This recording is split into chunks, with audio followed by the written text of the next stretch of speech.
I'm an astrophysicist and also what Mark Dugans at NASA and I call the breakthrough propulsion physicist. We worked on radiant propulsion together from 1996 to 2002, and then we continued after that to develop a book that we published through the AIAA Press in 2009, Frontiers of Propulsion Science. So my background is in advanced deep space and interstellar spaceflight, mostly faster light propulsion through the use of general relativity theory and quantum field theory, as well as advanced nuclear propulsion like nuclear fission and nuclear fusion.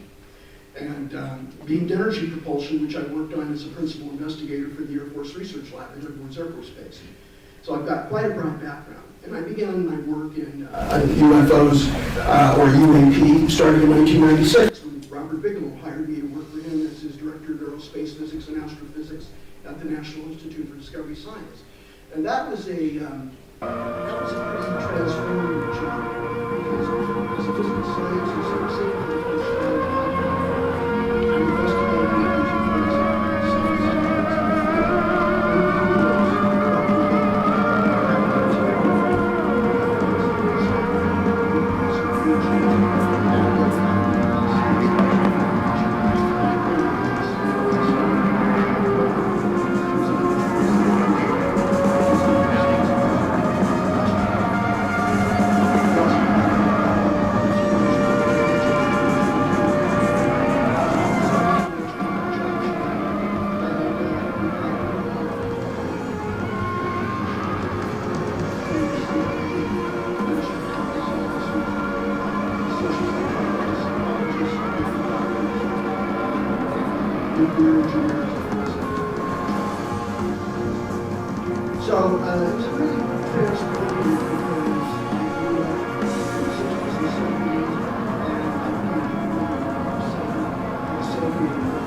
data that was collected, data that was analyzed, and so they presented it for a bizarre reason. In the 1980s, Carl Sagan had a wonderful astronomy show called Cosmos, and the companion book for that.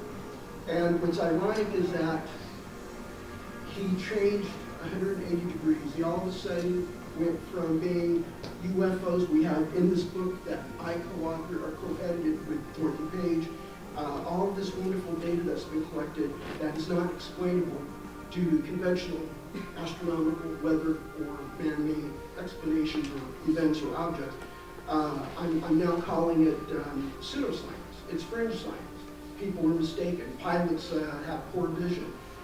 Military pilots especially, and I've heard that from Leonard David, who's a aerospace engineering, aviation, space exploration writer, and people like him have said that our military pilots, especially the ones at the USS Nimitz, during its encounter of the Tic Tac UAP back in November of 2004, oh yes, those pilots have poor vision. They're flying, what, $20 million fighter aircraft? And they have poor vision. How did they get through the Naval Aviation Program and Top Gun School with poor vision? Dr. Davis, could you elaborate a little bit on your, again, to the degree that you're talking? Oh, I know. So it was a transformative issue for me, or a job. It transformed my worldview. It opened up my worldview to a lot more possibilities than what I was used to thinking. As a trained PhD physicist, I earned my doctorate in astrophysics at the University of Arizona. And so I worked on 3 space missions in graduate school. IRES, which is the Infrared Astronomical Satellite Program, and the 2 Voyager missions together. So, as pertaining to the topic that Luna was talking about, I'm not trying to move away. It is a sensitive subject. It's due to astronaut Ed Mitchell, Dr. Ed Mitchell, Captain USA retired. Because of him, and I won't go into the long story, but it's because of him that I got on the trail looking for the so-called legend within the UFO the retrieval of crashed or landed UAP craft, and by the way, UAP, the term unidentified aerial phenomenon, goes back to the 1940s. So I followed this trail, and I ended up, over the course of the following 2.5 decades, working for Bigelow, working for the Air Force Research Lab, working for Hopkins Protect International Incorporated, and then working at the Aerospace Corporation. So we're working in a combination of industry and classified programs that we were contracted to do on behalf of the Defense Intelligence Agency and for the Pentagon agencies that we were with, and the UAP task force that Jay Stratton led at the Office of Naval Intelligence. And so, a long story short is that I came into contact with industry leaders, technical scientists, go back to duty and later retired, as well as intelligence officers, generals, admirals, colonels, people who directed intelligence or human intelligence collection and analysis directors at the DIA and the Central Intelligence Agency who reached out to me and had me do some foreign UAP intelligence analysis and assessment. And so I have been exposed to so much in the classified realm that I can tell you definitively that there is a very the human race, basically the world's biggest governments, like the United States, our adversary, China, Russia, at least as far as I know, have had the occasion to recover craft that have either landed or crashed or both in their territory and even outside of their territory, and have taken us back to the most sensitive programs that they have. These programs were even more sensitive and more relevant than for the modern nuclear weapons industry and the U.S. military and the Department of Energy programs to maintain and upgrade and modernize our nuclear weapons arsenal. And so this is one of the most well-hidden programs. It is hidden from congressional oversight and always has been. And it was hidden by the action of President Eisenhower, who instituted presidential emergency action directives during his administration. These directives are not shared with Congress. They're classified. And when the Freedom of Information Act was instituted in the 70s, those are not subjected to the Freedom of Information Act request. These directives provide cover for actions that are associated with the retrieval of these vehicles and the scientific and engineering study of them. And that takes place within the industry. What happens is the Department of Defense offices, or CIA offices, they create shell companies. They give a sole source contract to the shell company who passes the money to a selected group of defense industry firms. And those firms will take that contract money and turn them around and use that as internal things called internal research and development funds, which they give to their own people inside their country, their own employees, to do the reverse engineering and analysis and study of these recovered vehicles. And so this avoids all congressional oversight. It avoids the game of eight. And it's one of the most clever techniques used to hide it. And as far as I know, only one 4-star general and one 3-star admiral were able to locate these programs. And that's about as much as I can say. They located the programs and they uncovered them. One got a lot of resistance and hostile reception and was told that he found who he was looking for. They were who they were suspected of being. Yes, they were a UFO, UAP, crash retrieval, and reverse engineering program. The other one had a lot more political power behind him because of his stature as a 4-star general. And he was able to get into the program and use his authority and his access. I think they call that a super user. The super user has access to all specialized access programs. So he had his capability to get into that whole thing. I was fortunate to meet Dave Dresch at the behest of Jay Stratton. Dave was a NRO liaison officer to the UAP task force, and Dave was working for his boss at the NRO, which was situated in the second floor skiffs of the Aerospace Corporation building in Colorado Springs. And I was assigned to work at the Aerospace Corporation facility in Huntsville, Alabama, because I was supporting NASA's Space Nuclear Propulsion Program office. So Jay put Dave and Dave's boss and I together, and I briefed them for 2.5 days just to meet before they struck. And Dave took all of my classified and proprietary information of all the investigations I did at NIDS, AFRL, and working for Hawkins and he took that data and ran with it. And what you now know, the aftermath now for that was his classified whistleblower complaint to the IG. And so there is an error there. We have had this program going on in various guises, various code names. Code names change roughly every 3 years. They often shift around to major office and programmatic reorganizations for presidential administration, maybe every 5 to 10 years in some cases. And so these things are very old. They come in, they go on, but they're still around.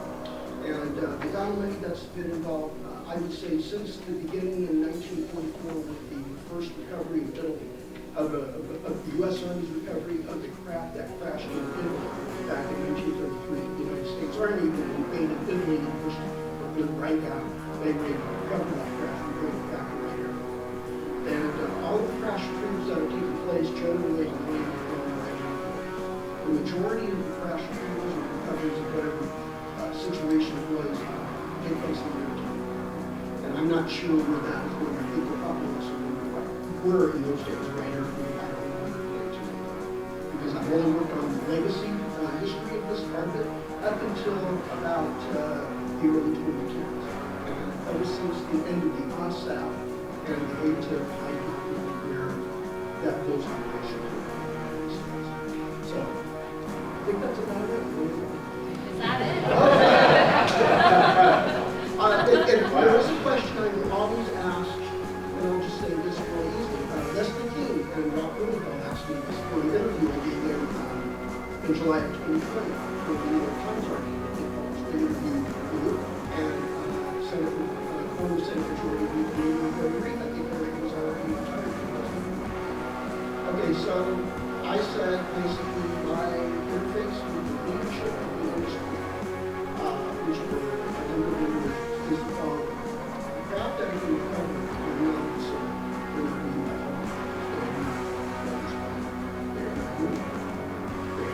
with the alien technology, whatever the word alien means. Are they extraterrestrial? We don't know. We don't know. What notice do they have? Well, we have anthropologists and sociopolitical and philosophers to do that. So physicists like me and Avi, we can't answer questions like you. We just need to take data. We call it measurements and signals, intelligence and intelligence. And Avi, I support 1,000% because it really needed to be UAPX is an interview up in the University of Albany. They're really and there are other groups out there building some associations trying to scan this stuff.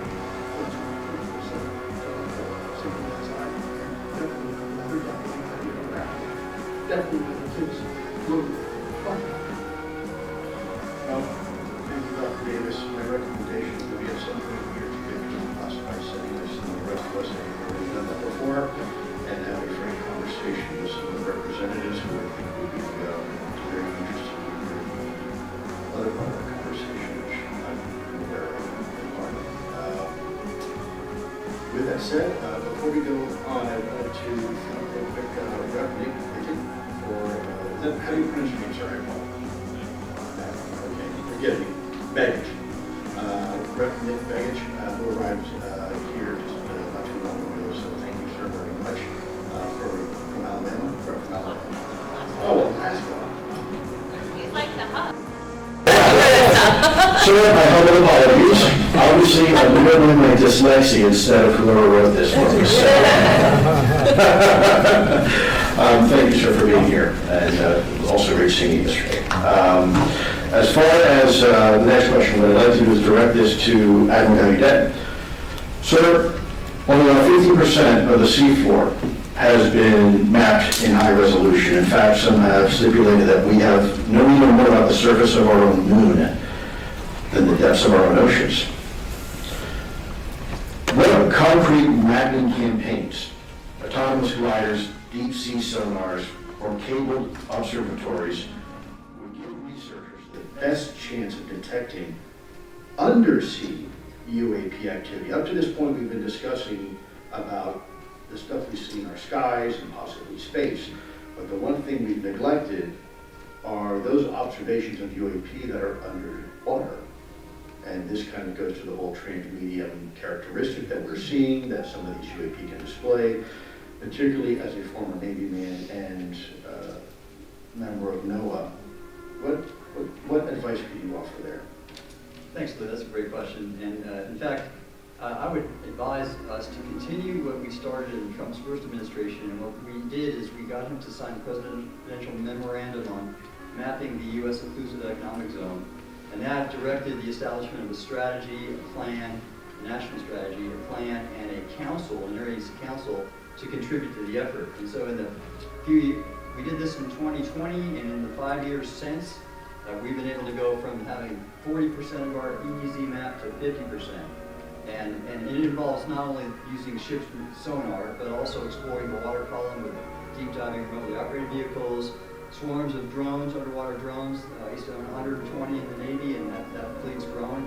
And NOAA has a pretty sizable fleet of underwater and surface drones. And we partner with the private sector that has a vast capability as well. So I'd say we really want to expand the work that's already occurring within the government and the private sector and target it.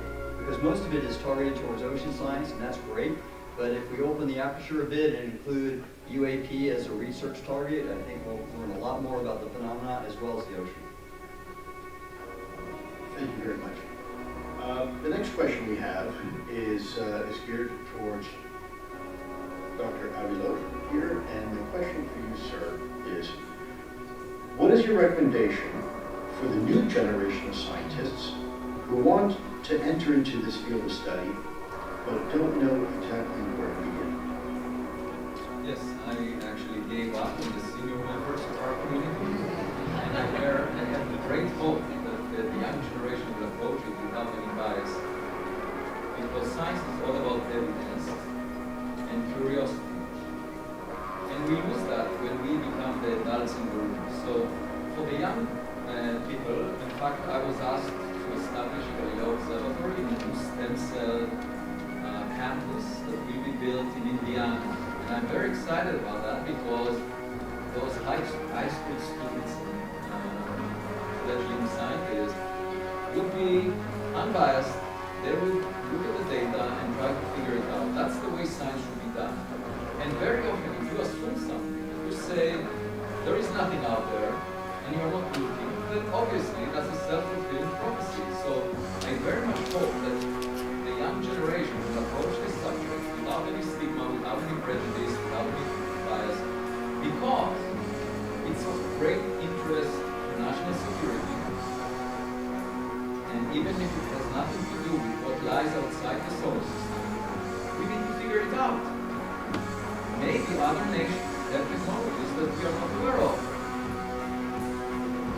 And if we do find something from outside the solar system, it's the biggest discovery ever made in science. It will change our perception and our place in the universe. I have a group of religious people that they came and they belong to Christianity today, organization, and they asked me what were the implications for religion. And I said, well, I have 2 daughters, and when the second one was born, I didn't lose any of my love in the first one. So imagining that God can only attend to one civilization is very limiting.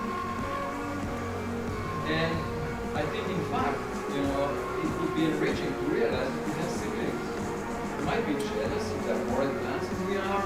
Maybe they get more attention. But, that's exciting. We may get inspiration from finding something better than us. So why is it that academia, the mainstream, is shying away from this? Partly because the public cares so much about it. And, there are lots of statements that are not correct, that are being made by people who have no evidence. But that should not be a reason to avoid this subject. We should study it, and young people, I think, have the ability to figure it out.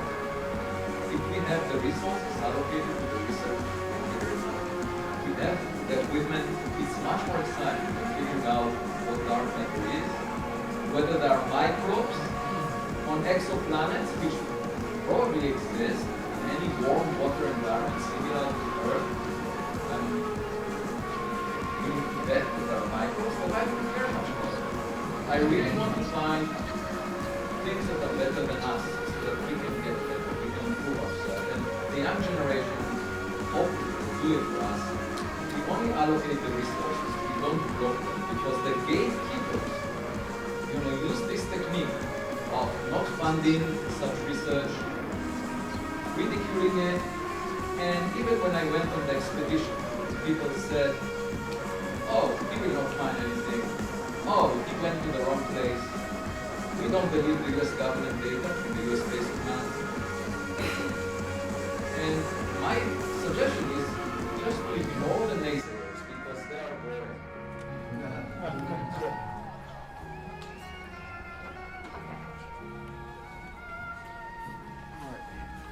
Thank you, Dr. Little. I'm going to make this very quick. I know one of the representatives is very short on time. There's a question I'm going to ask in her presence.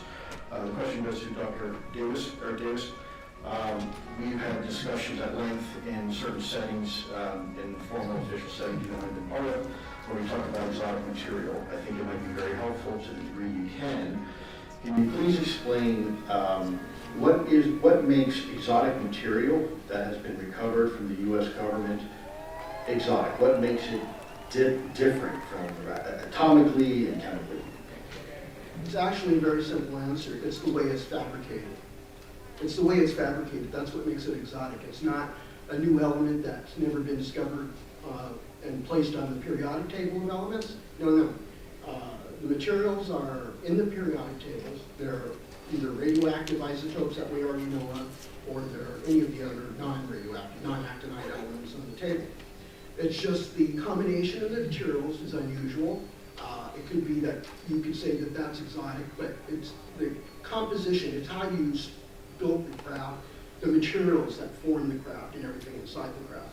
It's quite exotic because one of the company's leadership was a young material scientist when he graduated with his doctorate in material science from one of the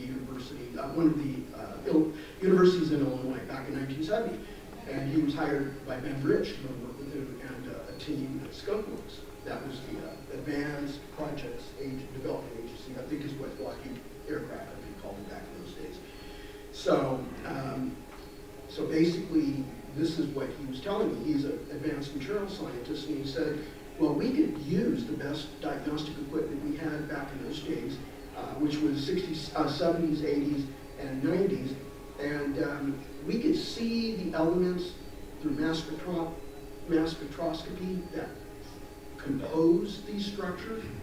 But when we look at how they're composed and structured, it's like nothing we've been able to fabricate on Earth. We've never been able to reproduce it on Earth.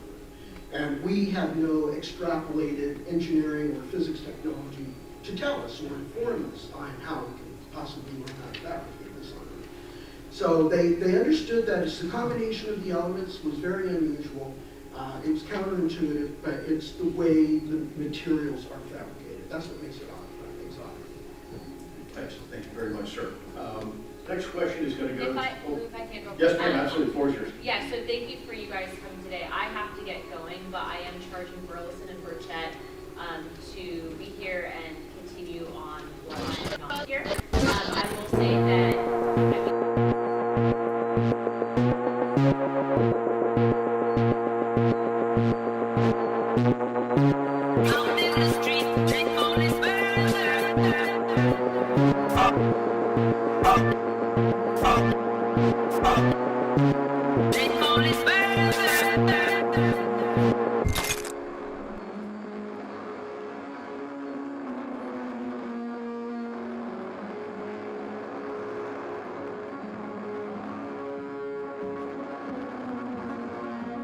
Yep.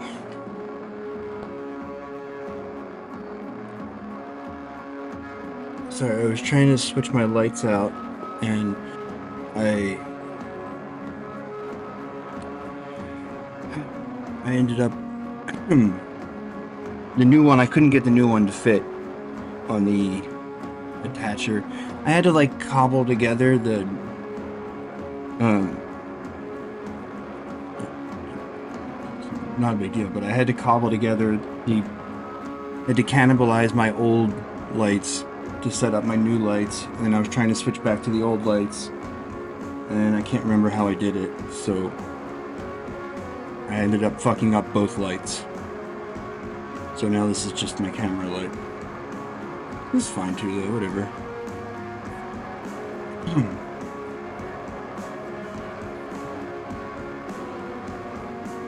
Yeah, it's like I don't like that at all.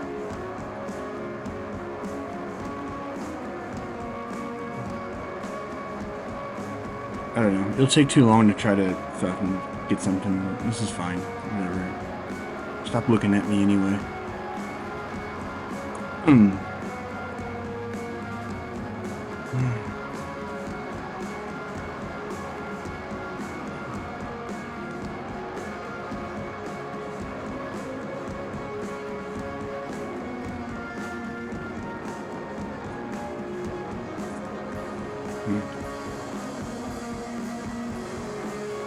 Okay.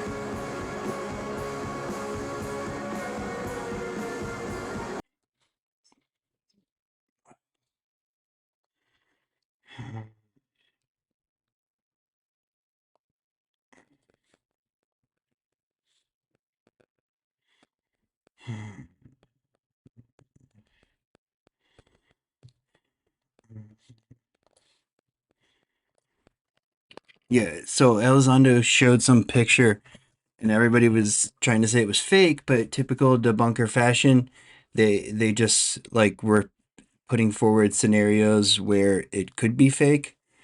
Like, oh, this could be this thing. I'm like, yeah, it could be, but like every fucking exotic craft ever seen could be something else, right? Like, it's not, it doesn't say anything.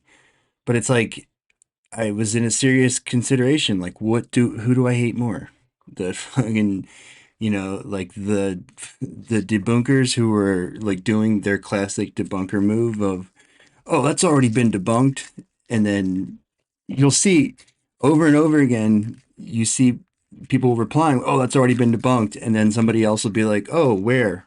And then not a once does anybody like have a link or anything. Um, it's just like, you know, I don't know why, like, it's like, I do not understand why Elizondo would show a video like that, given the prior instance, where he was fucking had a lampshade. I mean, those people are going to be fucking analyzing it very closely. Um, so I don't know why he would share a fake video. There's so many real photos out there. Um, but I do think he's a fucking professional, like, whatever you'd call that, controlled disclosure kind of guy or whatever. Um, no, but that's what I'm saying.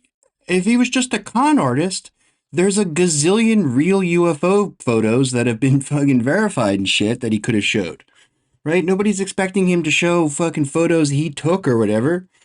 Right? Like he doesn't. There's no reason for him to share a fucking thing, anything that's not completely fucking, it, it's just, you could flip through any UFO book and then there's going to be dozens of like legit photos in there you could fucking put on your projector and show that. Why show one like that that's like fucking debatable? Why would you do that? You know? um,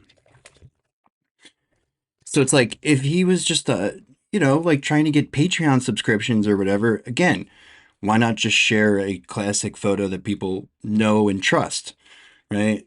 If you were trying to put out fake government shit, to somehow make UFOs look fake, that would be an answer right there, right? Which again is fucking. I don't get it. I don't even know if he gets it. Mm. I mean, he said, I didn't take the photo. I can't vouch for it. Here's the photo. Right? Um, which again, the only explanation for that is, like I said, if you were somehow trying to fucking denigrate, like, ufology as a whole, which again, fucking bizarre for him, right? Like, mm,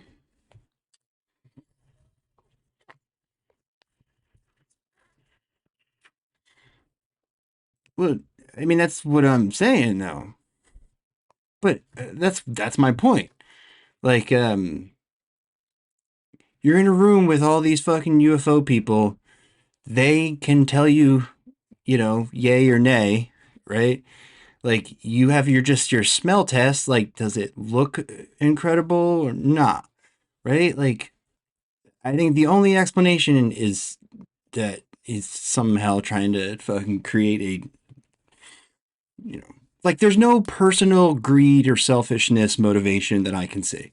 Right? If you were just trying to do stuff for your own career, there's no reason to show a photo like that. The only reason you do that is if you're trying to somehow, you know, have some sort of like judgment passed on the fucking, the whole 9 yards, right? The whole thing, which is, you know, I don't know. I don't know what any of those people in the room are going to say to him. um, hmm. um, and I mean, also, this is what I was saying too. Maybe it is real. I'm just saying, I don't know why you would risk sharing something that wasn't 100% real and everybody said it was, right? Like, those types of photos are a known quantity, Um, but yeah, fucking as if we needed any more evidence that he was a shady MF. There you go. It's still frustrating not knowing exactly what he's doing, but you know, it's not good. Which again, I think the strongest piece of evidence we had was just last night, right? When they said that fucking Grush's name will get you fucking screamed at, but Elizondo, they put his picture in presentations and shit, right? Uh, that I think that is very good evidence that he's fucking, he's still on the clock, you know. Um,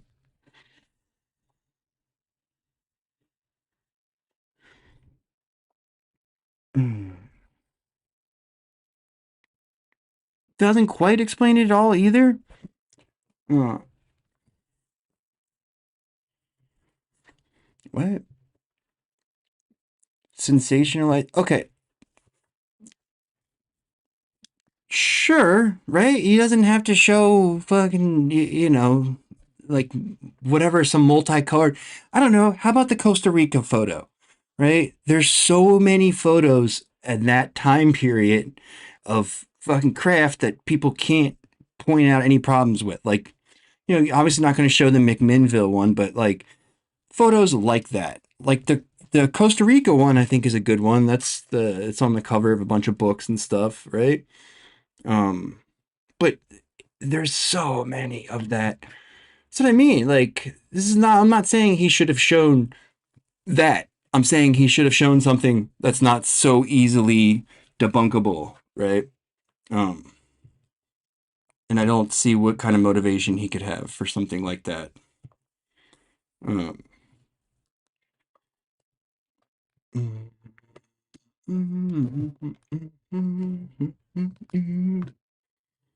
also, like, I don't think there's anything he could do to get this crowd to turn against him. This is like the biggest fucking simps in the whole fucking scene, right? The UAP Disclosure Fund. Like, hmm.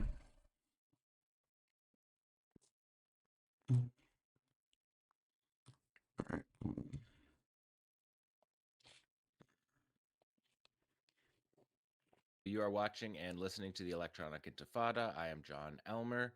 This is the Oh, Resistance I Report. thought this was the full one. Hold on. want to ease into it.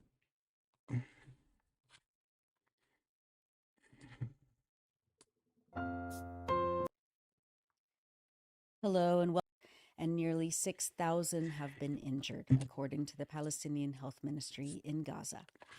The official death toll since October 2023 is 52,000, the ministry reports, with thousands more still buried and unaccounted for under the rubble.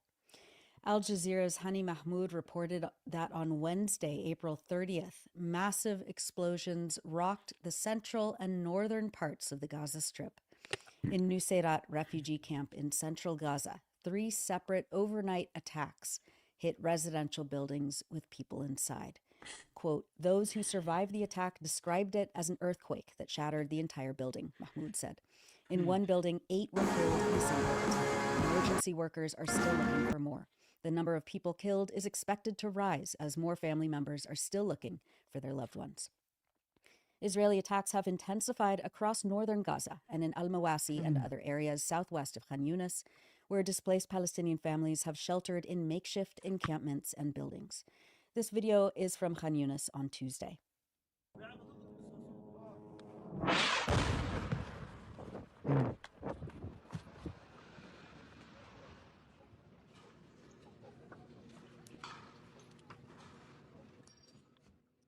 The United Nations Human Rights Office stated that between March 18th and April 27th, there were 259 Israeli attacks on residential buildings and 99 on the tents of displaced people. Yeah, Quote, most of the attacks resulted in fatalities. there's not a women and single children, reason why said, you would need and to among bomb the a strikes on tent. tents, 40 You know, reportedly took like, place in Al-Mawasi in Khan Yunis, where the Israeli army... like, there's no amount of danger that you would have to be, like, to bomb a tent in the middle of a refugee camp. It's like sometimes we joke around about, like, oh, you would need, like, a 24 scenario or whatever. No, you would need, like, a 12 monkeys scenario, right? Where there's, like, a dude in there with a vial of the most fucking, dangerous fucking disease of all time. And, like, you're trying to stop him from fucking spreading it. That's about the only explanation I think would fucking pass muster, right? And even then, you would need to really demonstrate that. To say that, like, oh, it was so dangerous, we had to bomb this fucking tent in the middle of the refugee camp that was exclusively occupied by fucking families, it's just... I mean, again, we've talked about this over and over again, but I just don't see how, like, the people that are friendly with them can not be just completely, like, disgusted by it, right? It's like you would think that, like, other fucking pro-Israel people would be like, oh, God, I don't want to be associated with that. Because, I mean, personally, if I was a Zionist, I would be disgusted by these people doing all of this, like, extreme ultra-violence in my name. Like, it just, oh, man. Repeatedly directed civilians to seek refuge. On Monday, April 28th, an Israeli drone attack killed 9 people, including 5 children in Gaza City. Dr. Munir al-Bursh, the director of the health ministry in Gaza, said that a pregnant woman was shot in the head by an Israeli drone that same day. He stated that medical teams at Al-Shifa Hospital in Gaza City were able to deliver the baby via C-section, but the mother remained in critical condition. Last Thursday, April 24th, Palestinian journalists captured a video of a small child, later identified as 6-year-old Ali Faraj, who survived the bombing of his family's home in Gaza City. Due to the high impact of the bomb, Ali was thrown onto a neighboring roof, as was his father and one of his little sisters. Oh, God. Ali called out for help beside the dead bodies of his father and sister. His 5-year-old sister, who was wearing a pink dress, was torn in half. The Anadolu news agency reported that Ali's mother, Nuha, was frantically searching for him beneath the rubble of their destroyed house and did not know that he had landed on the roof of the house next door. Her husband and their daughters, Zaina, Leen, Razan, Suad, and Juri, aged between 2 and 14 years old, were all killed in the attack. A reporter from the news agency visited Ali Faraj at the Kuwaiti hospital in Gaza, where he was receiving treatment for a severe abdominal injury. The boy said, oh, because quote, there was walls like collapsed 47 fucking commanders in your basement? My dad. Then there was a huge explosion. Here's a video of an interview with Ali's mother, Nuha. I'll summarize what she said afterwards. نهى محمود شحته ام علي فرج اللي صار انا كنت في المطبخ صار انفجار بعمل مكرونه للاولاد وقهوه لاخويا وانا عماله بقى صوت القهوه اللي صار انفجار قوي كتير. إيه، وانا كنت واقفه وقعت، حسيت شيء ردم فوقي. قلت شهدت، انا فكرت حالي بدي اموت. بعدين رفعت الردم، بعدين رحت اشوف، ما لقيتش حيطان، ما لقيتش عفش، ما لقيتش حدا. نادي عليهم ما حدش برد. الحمد لله نزلت على الدرج، شفت ابني عليه، قلت له اشاور له يما هيني وقول لي ما تخافش. كان في شباب طالعين على الدرج، قلت لهم ابني هي على السطح، روحوا جيبوه عايش. وانا عشان ظهري حرق رحت جبت الاسعاف ورحت، وابني اخذوه الشباب. علي الوحيد اللي نجا؟ اه، هو الوحيد من تقريبا 22 واحد. انا وياه طلعنا، كنا معظمهم اطفال الموجودين، اخوي اولاده، اختي اولادها، وجوزي واولادي، محمد ابني بن كلهم راحوا. That was Nuha Sheheto. She said that she was in the kitchen making coffee when there was an explosion. She got out from under pieces of rubble and went looking for her family members. There were no walls, no furniture, and no one. She said she saw Ali on the roof and cried for some men nearby to retrieve him. He was the only survivor, beside herself, of 22 people, mostly children, including her nieces and Children. nephews. Oh no, so they Quote, weren't "My all son like Mohammed was fucking playing. generals? They're all gone," Okay. she said at the end. Palestinians in Gaza endured yet another week of Israel's engineered starvation policy and the total collapse of infrastructure, as more than 90% of people across the Strip remain forcibly displaced. Sandstorms blew in on Wednesday, compounding an already dire situation for displaced Palestinians. The World Food Programme stated on April 27th that all of its food stocks are depleted, forcing the closure of all of its supported bakeries and cutting off access to bread for 800,000 people. Quote, "Food parcels are fully exhausted, and the last remaining supplies have been delivered to hot meal kitchens, which are expected to run out within days," the WFP stated. The United Nations says that its partners, including the World Food Programme, quote, "have pre-positioned over 171,000 metric tons of food in the region, ready for delivery as soon as the restrictions on the entry of supplies imposed by the Israeli authorities since March 2nd are lifted. This amount is enough to sustain the entire population of about 2.1 million people for 3 to 4 months. People's coping strategies have been stretched to the limit, the UN adds. Widespread displacement has forced many people to abandon food supplies and emergency stocks secured during the ceasefire. Amjad Shawa, the director of the Palestinian Non-Governmental Organizations Network in Gaza, told Reuters news agency that of the 70 to 80 community kitchens still working in Gaza, in just a matter of days they could be forced to close. 15 have already closed earlier this week, he said. The Gaza Health Ministry said that at least 60,000 children are now showing symptoms of malnutrition. Juliet Touma, the spokesperson for the UN Agency for Palestine Refugees, said this week that, quote, "The siege on Gaza is the silent killer of children, of older people. Families, whole families, 7 or 8 people, are resorting to sharing 1 can of beans or peas," she told journalists in Geneva. "Imagine not having anything to feed your children. Children in Gaza are going to bed starving."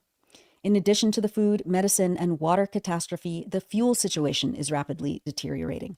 The United Nations stated on Tuesday that with accessible benzene nearly depleted and diesel reserves critically low, remaining fuel is being prioritized for health, water, sanitation, and telecommunications services to sustain life-saving operations. Quote, "Humanitarian partners have made repeated attempts to retrieve fuel from areas that are currently inaccessible, either because they are under active displacement orders or located in so-called no-go zones that require humanitarians to coordinate with Israeli authorities," the UN Humanitarian Office stated. However, efforts to access these areas are routinely denied. The Gaza Civil Defense Corps warned on Monday, April 28th, that because of the lack of fuel, 8 out of their 12 rescue vehicles, including firefighting and ambulance trucks, are unable to operate. The Gaza municipality this week reported that they have been forced to dump waste in the middle of Gaza City because Israeli forces have prevented sanitation crews from reaching the main dump east of the city for 18 months. 260,000 tons of waste are accumulating in landfills and on city streets and are creating a health and environmental disaster, the municipality said. 10 Palestinian detainees were released from Israeli jails this week and returned to Gaza. Al Jazeera's Tariq Abu Azoum reported on April 29th that the detainees were in desperate physical and psychological condition. Quote, "They have reported horrific ways of torture that they endured in the Israeli detention camps and centers, saying the condition of Palestinian detainees and prisoners is horrific and inhumane, calling for immediate protection for them and urging people to keep praying for them," Abu Azoum stated. Among the released detainees was Assad al-Nasasra, the sole survivor of the Israeli military ambush and attack on a group of paramedics and ambulance drivers in late March. As we reported, 14 rescue workers and 1 UN worker were summarily executed by Israeli soldiers, and their bodies were dumped into a mass pit. The ambulances were also buried. Al-Nasasra spent 37 days in Israeli detention and has yet to speak publicly about his experience witnessing and surviving the massacre. We've published many features on the electronic intifada in the last week, but we wanted to highlight excerpts of Empty Markets and Desperate Parents by Shaima Eid, writing from Gaza. Shaima writes that, quote, Sheikh Radwan Market, west of Gaza City, looks like a ghost town. Broken stalls, shuttered shops, and sunken, hungry eyes dominate a place that was once teeming with life. Israel's latest ban on allowing food, water, fuel, electricity, and medicine into 2 million people into the Gaza Strip is nearly at its 2-month mark. And as famine rears its head again in Gaza, desperation is setting in. Markets are empty of food, medicines are scarce, and prices are rising. In a pharmacy near the market, Ihab Ghanem, 32 years old, was asking for a package of formula milk for his youngest child. I went to 3 pharmacies this morning and couldn't find any type of infant formula, Ihab told the Electronic Intifada. His search at Sheikh Radwan Market proved equally fruitless, and even if it hadn't, he said, prices have become exorbitant. He was left despairing about the impact on his children's health. On April 27th, the UN's World Food Program announced that it had run out of food in Gaza, 54 days after Israel imposed the total blockade. That blockade is now being challenged by the UN at the International Court of Justice in The Hague. Israel remains unrepentant. Responding to the ICJ hearing, Israel's foreign minister, Gideon Sar, described the UN's protest against its blockade as part of a, quote, systematic persecution. The UN has become a rotten anti-Israel and anti-Semitic body, Sar declared on April 28th. In Gaza, there is little time for such genocidal grandstanding. Samar al-Tawil, a mother of 4, stood in front of an empty stall trying to secure rice at less than exorbitant prices. I can no longer tell my children that what they want is unavailable. They keep crying, and their father and I are powerless to find a solution, she said. Those are excerpts from Empty Markets and Desperate Parents by Shaima Eid, writing from Gaza on electronicintifada.net. Turning to the occupied West Bank, Israeli forces shot and killed a 16-year-old Palestinian boy in the northern occupied West Bank city on April 25th. According to Defense for Children International Palestine, Abdul Khalek Musab Jabour was shot in the chest by Israeli soldiers while he was closing up the shop where he worked after Israeli forces began carrying out a military incursion into the town of Salem at about 3:30 in the afternoon. Ayed Abu Aktesh, Accountability Program Director at DCIP, said, quote, Israeli forces are relentlessly targeting Palestinian children from Nablus to Jerusalem to Gaza without a moment of reprieve. Abdul Khalek was clearly no threat to Israeli soldiers, and yet they fatally shot him anyway. And as usual, no one will be held accountable for killing a Palestinian child in cold blood. How many Palestinian children's bodies is enough for the world to enact sanctions on Israel and force accountability? Israeli forces have killed 24 Palestinian children in the occupied West Bank in 2025, the children's rights group stated. Activist and journalist Basel Adra filmed this video of Israeli bulldozers destroying homes and water wells in Masafariyata, near Hebron in the southern West Bank. Local news sources say that these demolitions are part of a series of intensifying attacks by the Israeli army and their settler foot soldiers on the villages in Masafariyata. Settlers have routinely vandalized and destroyed homes and farmland in the area and are working to expand illegal colonial outposts. Meanwhile, Israeli settlers set fire to Palestinian agricultural land and stabbed a Palestinian man in the town of Duma, near Nablus, on April 30th. The attack came as huge fires rapidly spread across the Jerusalem hills, reaching Israeli occupation forces bases and prompting Israel to request international assistance, Wafa News Agency reported.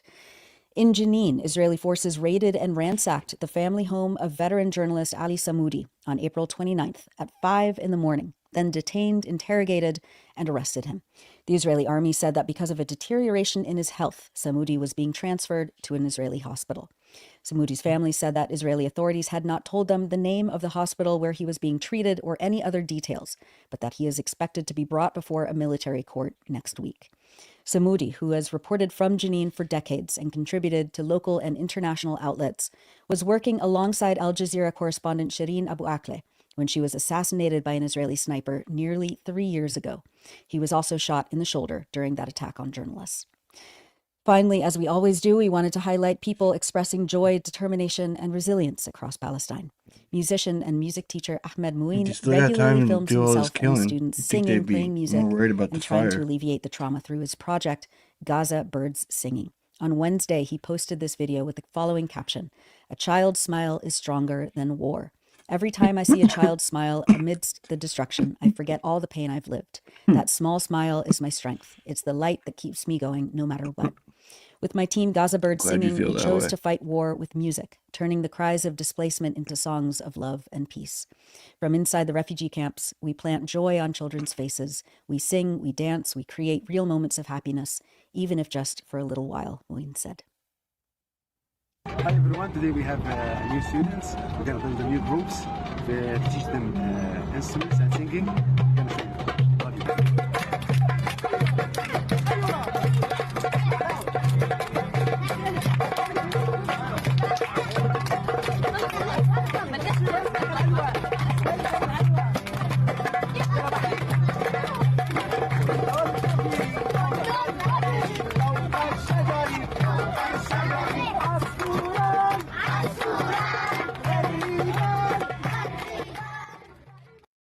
That was musician and music teacher Ahmed Mouin. That's it for the news roundup. As always, go to electronicintifada.net for much more, especially to read our new features by our brave writers in Gaza. You're watching the Electronic Intifada live stream. I'm Nora Barrows-Friedman with my colleague Ali Abunimah. Hi, Ali. Hi, Nora. Thank you for another comprehensive report of so much difficult and unbearable news. But thank you for helping us to keep on top of it and not keep people in Gaza out of sight and out of mind. We need to keep them front and center always. That's right. Yeah, that's our duty. Thank you, Ali.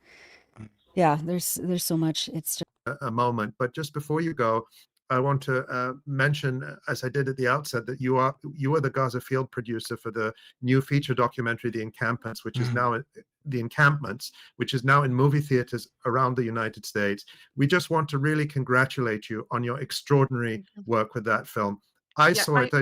I told you this. I saw the I'll go film see it if it's in the playing. cinema in Chicago, and everybody around me, it was full. Everyone was so moved by it, especially the scenes of the people in Gaza that you filmed. And I just now, before you go, I want to bring on Kai Pritzker.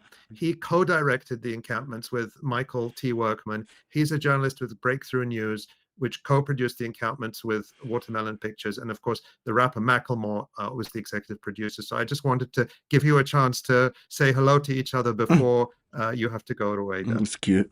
Yes, hello, how are you? Congratulations about your, I saw many comments about the film. And as I told you, the people and the students, universities in Gaza, they were so excited for this film because they saw the people out Gaza support them, wanted the war to stop, and asked the rights of Palestinian in Gaza Strip. And when we filmed the stories in Gaza Strip, I was in so bad situations. I injured during this, and I evacuated my home. So when we filmed this story, the students, we filmed with them in Gaza Strip. They were so excited to tell the people about their experience during the war because they lost their education or study in the universities, and their universities destroyed. All the universities in Gaza is destroyed, and they were trying to complete their study Scholasticide. during online system, but it was so hard for them because there is no internet, there is no connection, and they wanted to tell the people during our film about this so bad experience, and they said thank you for the people who support their rights to live in peace, to be in safe, and to back to their study in their university. So it was so great to film this part in Gaza during this war, and was so happy to receive many comments from other people about this work, and any good comment support us to complete our work and to ask every time to stop this war and back to our safe and peace life. Yeah, I mean, I just think anyone that's seen the film knows that all of the film would not be what it is without Rowaida's contributions, and every single shot from Gaza was shot by her and her team. And yeah, you helped bring the story to life, and you help bring forward the truth of the encampments, which the students were always insisting on, which is that this movement was always about Gaza. It was never about anything but Gaza. And that's what the students wanted us to get across more than anything. They always told us, this is not about us. This is not about our school, academic careers or anything like that. We don't care about any of that. This is everything we do is for Gaza. And without Rowida, we wouldn't have been able to show that. We wouldn't have had a film. So we're just grateful for all the work. And yeah, we're going to continue sort of talking about it and centering Gaza, as everyone has said. Yeah. Well, I second that. It's an extraordinary film in very large part thanks to the incredible work that Rowida and her team did in Gaza, and I hope many people will see it. And Rowida, we know you have to go. We're so grateful that you could spend some time with us today, and we hope to have you back. And we encourage people to read your latest article at theelectronicintifada.net, as well as to check out the videos, the beautiful documentaries you've made over many years. And we are all praying for this war to end as quickly as possible, and for you, your family, and all your loved ones to remain safe. And come back and join us again soon. Yes, please. Yeah, thank you. Yeah, thank you so much. And I hope to hear very soon about good news to stop this war and live in peace and back to our normal life. My students and my school, I missed them too much. And I will keep working as a journalist as usual. Thank you so much. And much love and peace from Gaza. Love from all of us to you, Rowida, and to everyone in Gaza. Thank you. Oh, God. She's extraordinary. And yeah, I mean, Kai, as you said, like her work in the film, those shots that she filmed of, you know, the ruins of the Islamic University of Gaza and of, you know, the many like vocational colleges, you know, when and we'll get into this obviously, but the way that the encampments juxtaposes, you know, these politicians that you're seeing right now, these pundits, you know, saying that people somehow feel unsafe on campus because they hear the word Palestinian, or they, you know, their feelings might get hurt. While places like Al-Isra University, Islamic University of Gaza, are being razed to the ground by our tax dollars, by those, you know, those votes by those very politicians. It's just, I mean, the movie itself is incredibly moving. I've seen it twice already, and it's extraordinary. And to center Gaza in the way that it was centered was just so well done. Thank you. And yeah, I mean, you know, that is really one of the things that was one of the goals of the film, was to sort of recenter or just bring back the focus to what the students were really trying to bring attention to. I mean, the media did such a masterful job of completely distracting from the real issue at hand. You know, it's like if you watched any of the commentary from the mainstream media, from these pundits, they were talking about all of this. The accusations of anti-Semitism. Oh, it's a den of violence. Oh, these people are bigots. They're hateful. And it's like none of these people had ever set foot on an encampment. None of them had ever talked to any of the students. And of course, you know, anyone that's been in the Palestine movement, you know, for a long time, or even just the last 2 years, you should know by now that this issue is a distraction. It is, this talking point is a distraction issue, and it is really the central talking point that the Zionist lobby has concocted to just falsely blemish and accuse and slander people as racists and bigots. I don't even.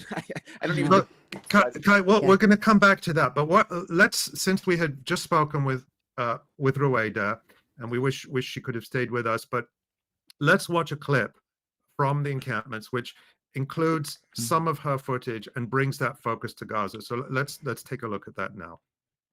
Israel has destroyed every single university in Gaza.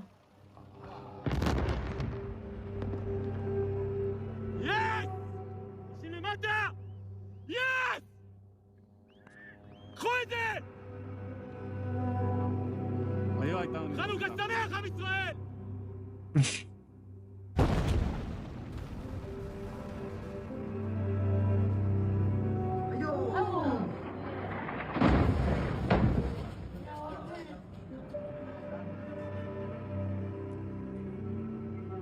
أهم سلاح لأي أمة هو شبابها الواعي المثقف اللي هيؤدي بطبيعة الحال لبنائها. إسرائيل تستهدف المدارس والجامعات والمراكز الثقافية والمؤسسات الثقافية والمسارح والمكاتب، علشان أهم سلاح لأي أمة هو تعليمها. إسرائيل شو عملت من 17؟ إسرائيل دمرتنا. وليش ضايل في غزة؟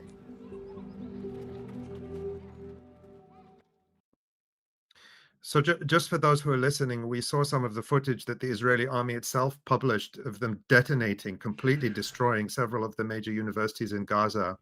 And then we saw some of the beautiful footage by Ruwaida and that interview that she filmed with the journalist Bisan Auda talking about the situation. And that type of footage is interspersed throughout the film, where you always bring it back to Gaza. Yeah, and this is what the Israel lobby, this is what the Trump administration, this is what the Zionists in America don't want people to see. Is they don't want people to see the reality of the matter. They do everything they can to shift the blame or to try to tell people that what they're seeing on their phone screens, what they're seeing on TV, isn't what they're actually seeing. That there's this missing mythical context that they don't understand. And I think that's exactly why we wanted to bring Ruwaida into the film. Why we had to bring footage from Gaza and show people the reality, because it speaks for itself. And there's nothing in this world that justifies what people are seeing, and people's reaction is exactly the way people should be reacting to Does this guy not know the real victim is Ethan Klein? Yeah. And Kai, Seriously, one of Kai. the people that the encampments focuses on is Mahmoud Khalil, of course, the Palestinian student leader who was arrested by the U.S. government, Gestapo forces, on March 8th. He remains in prison. He's not been accused of any crime, of course, but the Trump administration is attempting to deport him on the absurd pretext that his advocacy for Palestinian rights interferes somehow with U.S. foreign policy. His arrest was the start of this massive ongoing crackdown. Let's take a look at this clip from the encampments of Mahmoud Khalil speaking. So can you talk about some of the risks that Palestinian students and other international students take in speaking out and being vocal on this? Of course, a lot of the Palestinian students here, they feel very uncomfortable, very, very uncomfortable participating and protesting the genocide of their people. That's why we are very grateful for everyone on campus for protesting on our behalf. And what would happen to you if you were deported? I will live. We will continue to live. The Palestinian people have been under occupation, ethnic cleansing, and all sorts of crimes since 1948, and we prevailed. We will prevail no matter what will happen. Yeah, so those were pretty prescient words from Mahmoud Khalil, and they show that the students continued to speak out, even knowing that they faced personal danger. You were there when the students first set up their encampment at Columbia University in New York City, and you caught these moments in the film. And as we know, this inspired similar solidarity encampments on campuses across the U.S. I believe it was 300 and around the world, many of which were shut down by police and university administrations with incredible brutality. When you started making this film, did you already understand that you were witnessing something historic? Yeah, I did. That was, I think, clear from the moment the encampment started to spread after the students got arrested at Columbia. I mean, because really what you're seeing, what the encampments were a referendum, not just on Palestine, but on the ability, on the so-called right of the United States to dictate to the world who should live and who should die, who should be in power and who should not, who has the right to life, who has the right to water, who has the right to happiness and education, and who does not. And this was a mass uprising of the next generation.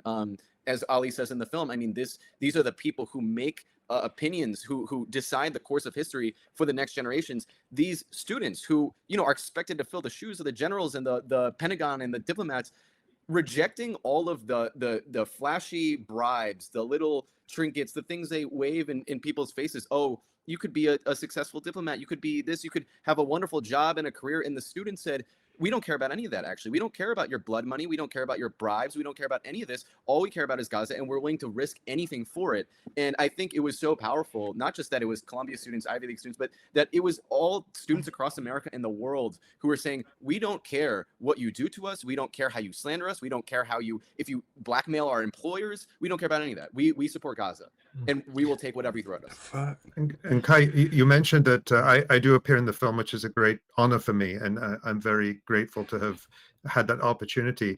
But really, the students who you just mentioned are front and center in planting this explosives in an empty building. Exactly. So let's take a clip. With a large, oversized. Let's watch another clip that focuses on some of the students who are the main style focus of the U.S. side of this film. Let's watch that. Needed to place pressure again on the administration to reopen negotiations. We knew that we needed to escalate further. The idea of an occupation of Hamilton Hall along the lines of the 1968 protests was So something fucked we up were that they always did it in considering. 1968. When we felt that Like, there was no further progress to be made in negotiations and any engagement with administration, then it seemed like the perfect time.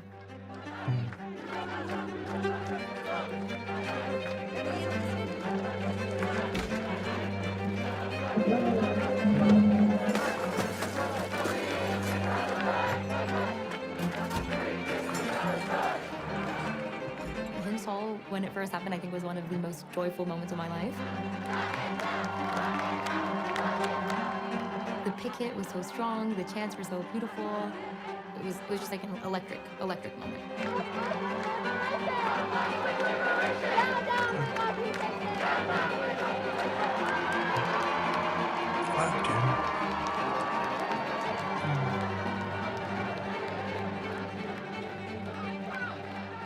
Hind Hall is named after Hind Rajab, who was a 6-year-old Palestinian girl from Gaza who was assassinated by the Israeli terrorist forces. She was in a car fleeing Gaza City with an aunt and uncle and some cousins when they were shot at. She was alive while the rest of the family was killed, and she called the Palestinian Red Crescent Society. They dispatched an ambulance to save her. The ambulance and the medics inside were also intentionally killed by the occupation.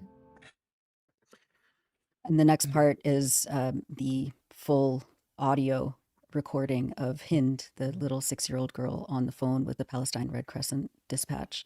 And that, I mean, that part always, completely destroys me. And I know a lot of people. And the fact that the students stood on the shoulders of the anti-war protesters in 1968 and knew that the occupation of Hamilton Hall was going to be a turning point in their struggle at Columbia, and renaming it after Hind Rajab. It's incredibly moving, and I don't even. It's gorgeous. Can you talk a little bit about the student leaders that you met while making this film, and those who talked about the steps that they were prepared to take to pressure Columbia while they were facing so much pressure, and eventually, as we know, violence from the university and the New York Police Department. Yeah, I don't think the interviews we shot with the sort of main characters, the student leaders, they were 3-4 hours long. I mean, these were very long interviews, and a lot of it, obviously, we couldn't show just for the sake of time, but I wish we could. And I say that because, I think there's this stereotype that's been built by the media, by the Zionist lobby, to say, oh, these students, they're just edgy. Like, they just want to be cool. They just want to skip class. They just want to do something like rebellious. They don't really know what they're talking about. And you see it in the film, but I just want people to know there's so much more to each of their stories about why they care about Palestine. Like, it is so the opposite of, oh, I just saw a TikTok one day, and the way they're trying to make it out to be. These student leaders, I mean, this is their life. I mean, you talk about Mahmoud. I mean, this is the story of his family's life for 3 generations. There's no way he can separate himself from this. Same goes for Nai. Same goes for Sweda, who's not Palestinian. No, it was was so a deeply different impacted movie, I by her think. trip there that she decided to dedicate the rest of her life to it. I mean, these are Right, people wasn't it's that not the just other one? knowing the issue of Palestine. I mean, they don't see themselves as separate from the Palestinians. They don't want to live in a world where they Had just like an go to RT work and they name. live their life while people are being bombed and killed. They see themselves and their lot in life as one with the people in Gaza. And yeah, I mean, I say that to say I wish we could share the whole story, but these students are completely selfless in their devotion to Gaza and Palestine. It's really, I mean, it's we're just showing some clips so people can see the incredible filmmaking, but the emotional experience of watching this film with other people in the movie theater was very intense. It's really extraordinary. Really? Oh man. Let's take a look at another clip. Dude, And this these is fucking baby killers should have someone to who watch it. is their identity is hidden, but we'll get you to talk about it afterwards. But let's watch that clip. I was approached on campus by several students. They were concerned that the deaths of Palestinians were being minimized, if not just completely ignored in the statements coming out from the school. And I asked them what they wanted me to do. And they said, could you just please start putting some numbers into these statements? Absolutely acknowledge the Israelis who have lost their lives, but also could you please put in the number of Palestinians lost their lives, just so people can see. I brought that back to my boss, and what they said to me was this: "Who were these students?" And I said, "Well, I didn't get the names." And they said, no, who were they? And I said, well, it was a couple women, there was a man. They said, do I have to spell it out for you? What did they look like? What color was their skin? Were they wearing scarves? And I didn't feel comfortable answering that question. Then I was admonished and told to not fall into a, quote, skewed perspective that I would be getting from students throughout this crisis. So, yeah, what are we watching skewed there, perspective. Kai?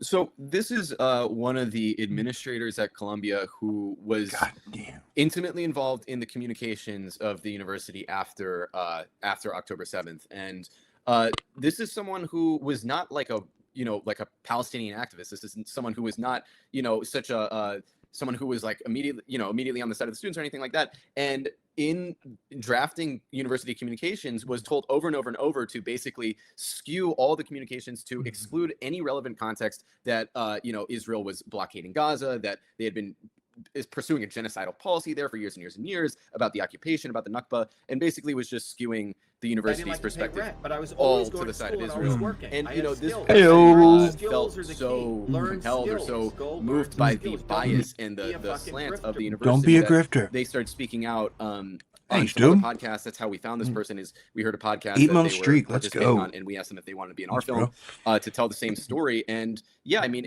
this interview basically tells you exactly what we all knew was happening. I which is think that Columbia you know University who it is absolutely too, conscious, right? aware, and intentionally skewing their communications, skewing all their policies. I forget skewing his the name. I enforcement think of I've their heard him on a policies podcast or towards the something. pro-Israel student groups on campus and towards Wasn't he on pro-Israel donors. Chapo?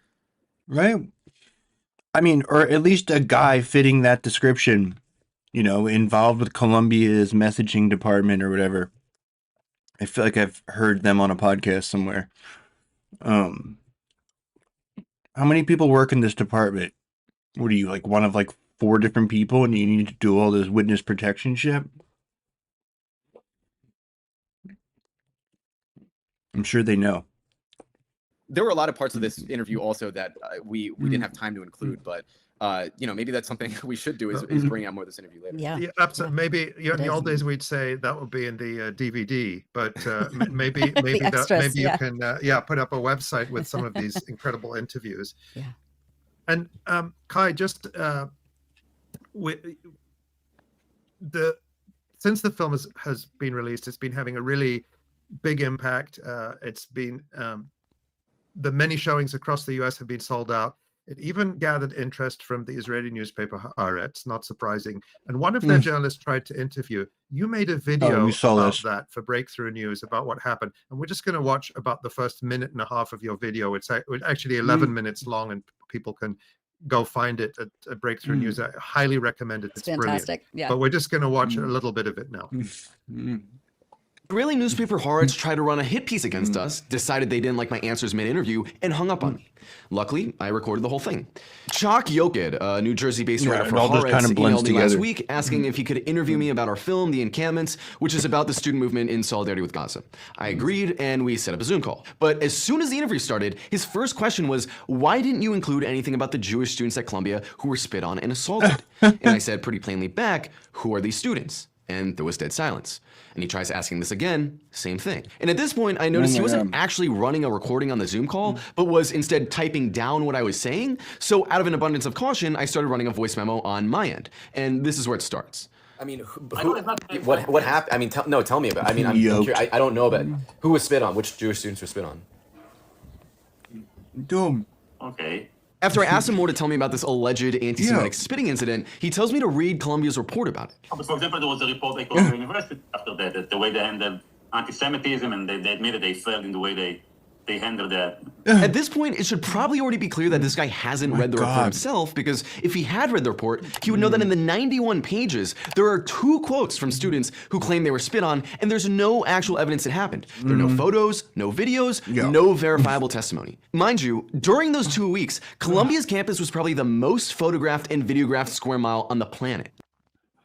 So talk about, and again, that whole report you did, it's 11 minutes where we hear more of this ridiculous conversation with the Haaretz reporter. And you just did this incredible job of It was like his first question too. He didn't even ask anything about the movie. He just went right into amazing.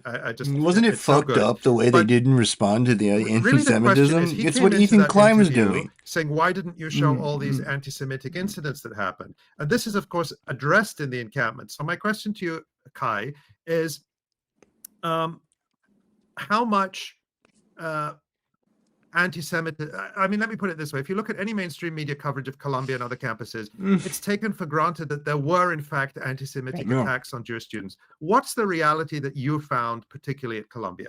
That's what they do. It's just assumed. It's a fucking free Palestine protest. It's assumed to be anti-Semitic. Things about the coverage and the narrative that they were able to spin and convince people actually that there was this atmosphere of anti-Semitism or hate.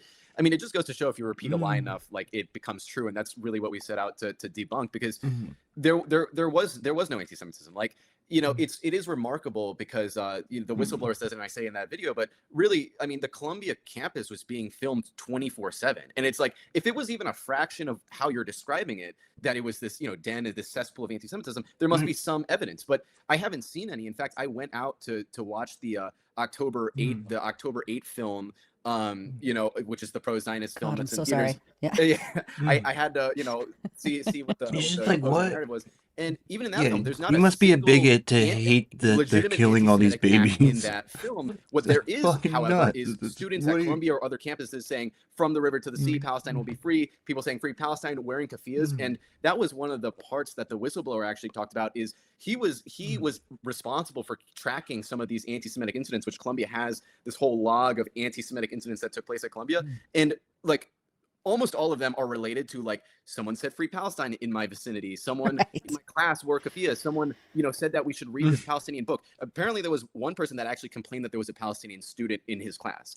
So it's like, I mean, it is absolutely remarkable, but and those get marked as like incidents. The truth is that the camp, the Columbian encampment, as well as it's all like the wokest place on earth, many like of them were quite full literally. of this new generation of young anti-Zionist Jewish students, and, you know, anti-Zionist Jews in general, who are beginning to realize that Judaism has nothing to do with having a Jewish supremacist ethno-state, and that actually Jews, you know, can be perfectly happy and safe in, you know, America and other places, and that it's actually Israel that's making them unsafe by bombing schools, bombing hospitals, and then saying this is the most Jewish thing ever. So, you know, I mean, it's an absurd. It is an absurd narrative for sure. Yeah. No, it's like complete gaslighting on a massive scale.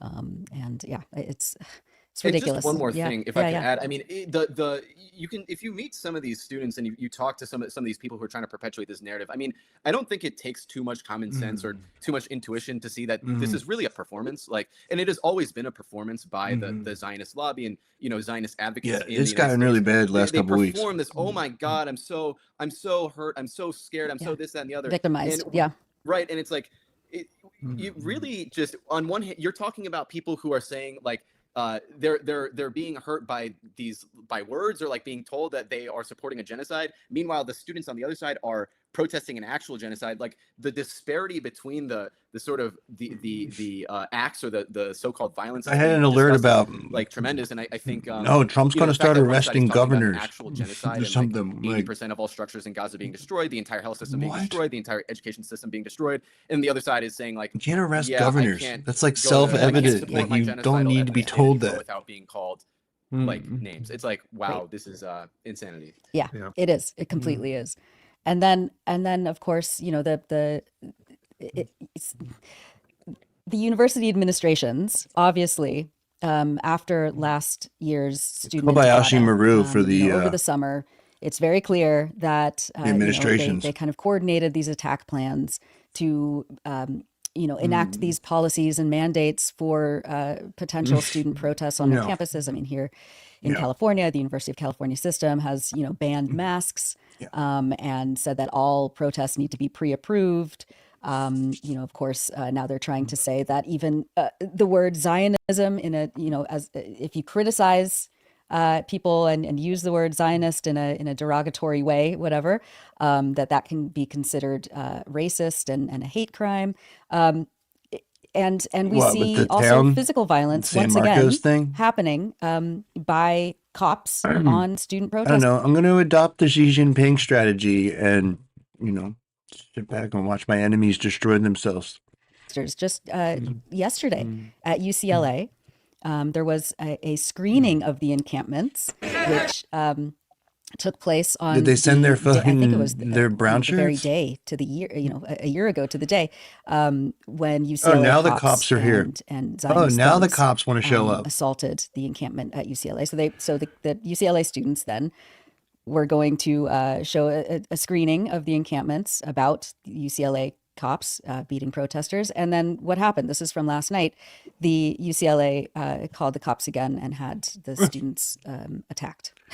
I mean, how do you make sense of this? What's your reaction to how administrations are kind of doubling down on their thought crime policing of student and student activity on campuses?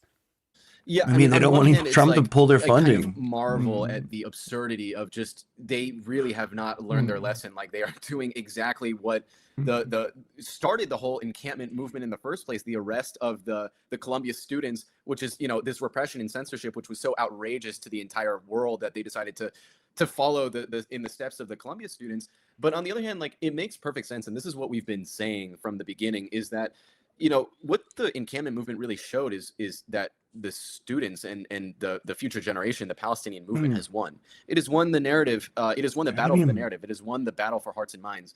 The Israel lobby, Israel. I don't buy the concept of a no-win its scenario legitimacy because in the realm of public opinion. it's not an either-or thing, First time right? Americans have a majority negative view of Israel, and this is only going to compound as more of these, these students, these younger people take. You might be damned if you do, damned if you don't, but you still can be different types of damned. This is really the natural. This is the logical end game. There's a scale of Zionism. damning. I mean, because they've lost the narrative, because they've completely lost public opinion, the only tool they have left is outright repression. The only tool they have is censorship. The only tool they have is to say, you actually can't talk about Palestine anymore. We're going to make it illegal to talk about Palestine. We're going to deport you if you talk about Palestine. And apparently now, we're going to arrest you, beat you, send riot cops on you if you even watch a movie about Palestine or about the encampments. I mean, they're so afraid of just they're afraid of just the act or just the existence or the acknowledgement that Palestine exists, that people support it. So I'm not surprised that UCLA did this. I'm not surprised that there was this coordinated push to attack the encampments. And it's also worth noting that this kind of just I think it's the no-win scenario test, right? All of these universities are controlled by private donors, and whatever the private donor's agenda is becomes the agenda of the university. And for many of these universities, the donors support Israel. There are these rabid racist scientists. So then that becomes the agenda of the university, and all of a sudden millions of dollars, these riot cops hired by the universities, are all the money of the universities being spent to this fucking town of San Marcos did the math, and they were like, you're spending millions of dollars of San Marcos's tax money on fucking Israeli weapons every year. It's fucked up. We got problems here. Give us our money back or whatever. And Abbott accused them of being anti-Semites, and he said he would pull all the government grants to the fucking town if they didn't undo it. I don't even think they did anything. It was just like a resolution saying we think it's fucked up that you're spending all of our money on Israeli weapons, and we would really like you to stop doing that. It's just like an opportunity for these fucking hogs to grandstand, right? They love it. They love fucking fighting back on the left's anti-Semitic whatever. It's again, as long as the fucking demon rats go along with it, that's only gonna get worse. I also think that same other countries need to start embargoing fucking Israel. I don't understand any other option, It does not, it doesn't matter. This is the most grotesque shit every single day, and we've been screaming about it for so long, and it just gets worse and worse. I don't know. Crap out of students because they are beholden to their Zionist donors. Yeah, it's so clear. I know we say it over and over again, but these universities are more interested in their in their endowments than they are in actually That's doing. what it is. And It's this an is what investment Mahmoud bank. Khalil says in the film too.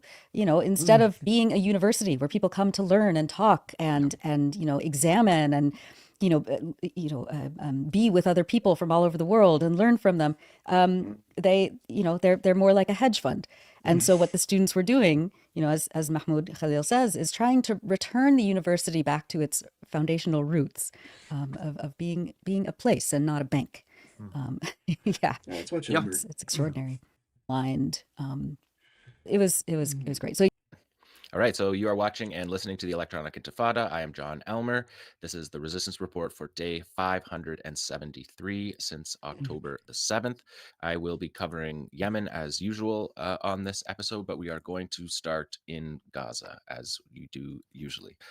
We'll pull up the first map just to get people situated, as Nora reported in her great news report that you can check out.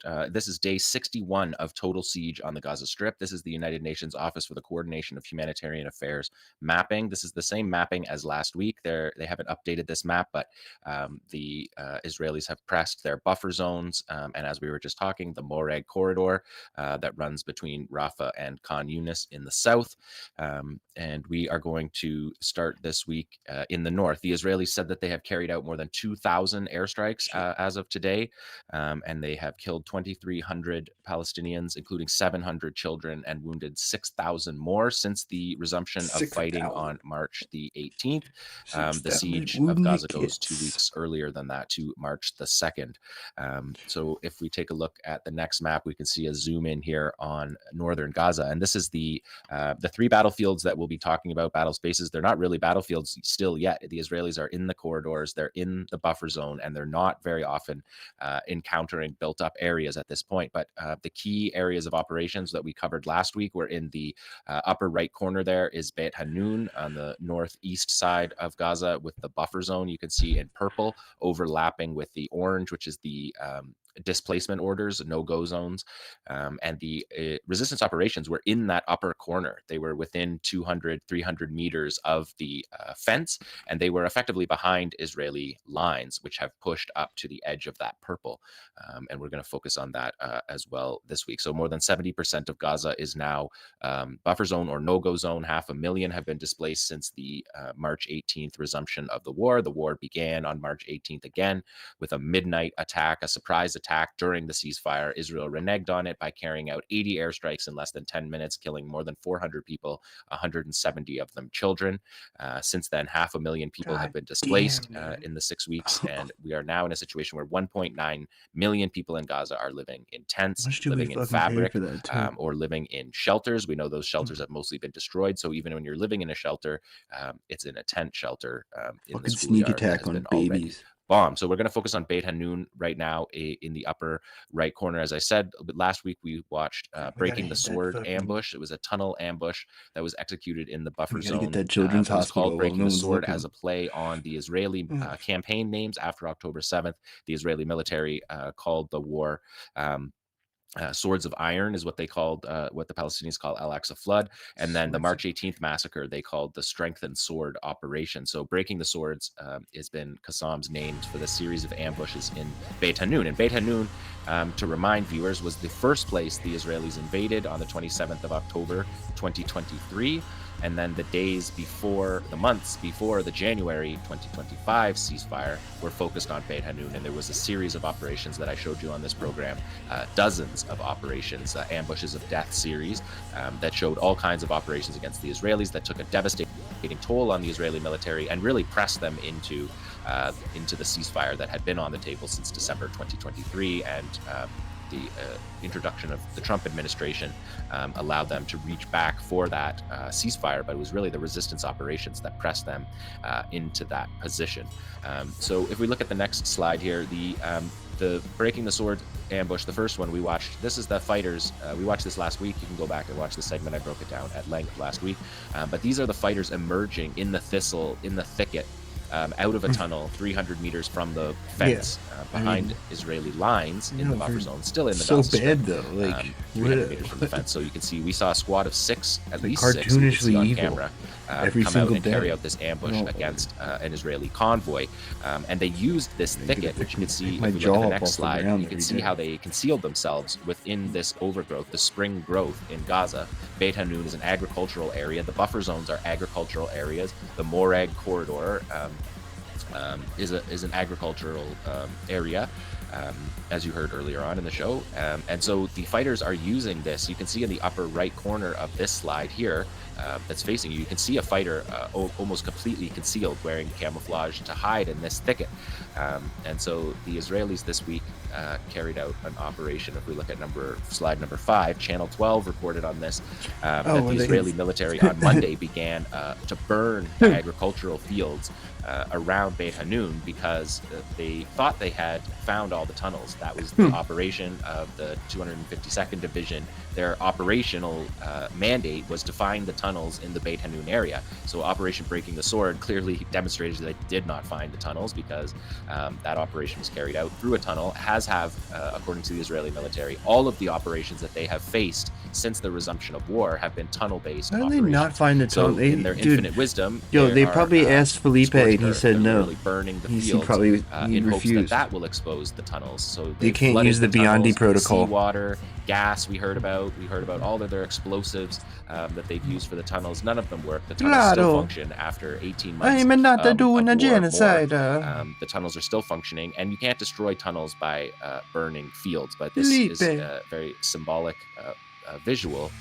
Because the forest fires began in the Jerusalem area a few days later, not linked to this burn, but this just shows the failure of their operations against the tunnels, and it shows the strategic implications of Qassam's tunnel network that's allowed them to fight this long, and puts the Israelis in a position where Benjamin Netanyahu believes if they stop the war today and accept a ceasefire, that they will have lost the war because they have not defeated the Qassam brigades in Gaza. So burning. Look at the next slide, 6 shows a close-up that they showed on Channel 12 on Monday in Israel. But you can see there's the exact thicket, the thistles that those fighters were hiding in is now being burnt. Not clear that that's going to work for concealment, to stop the concealment. Look at the way it is now. It'll still be used.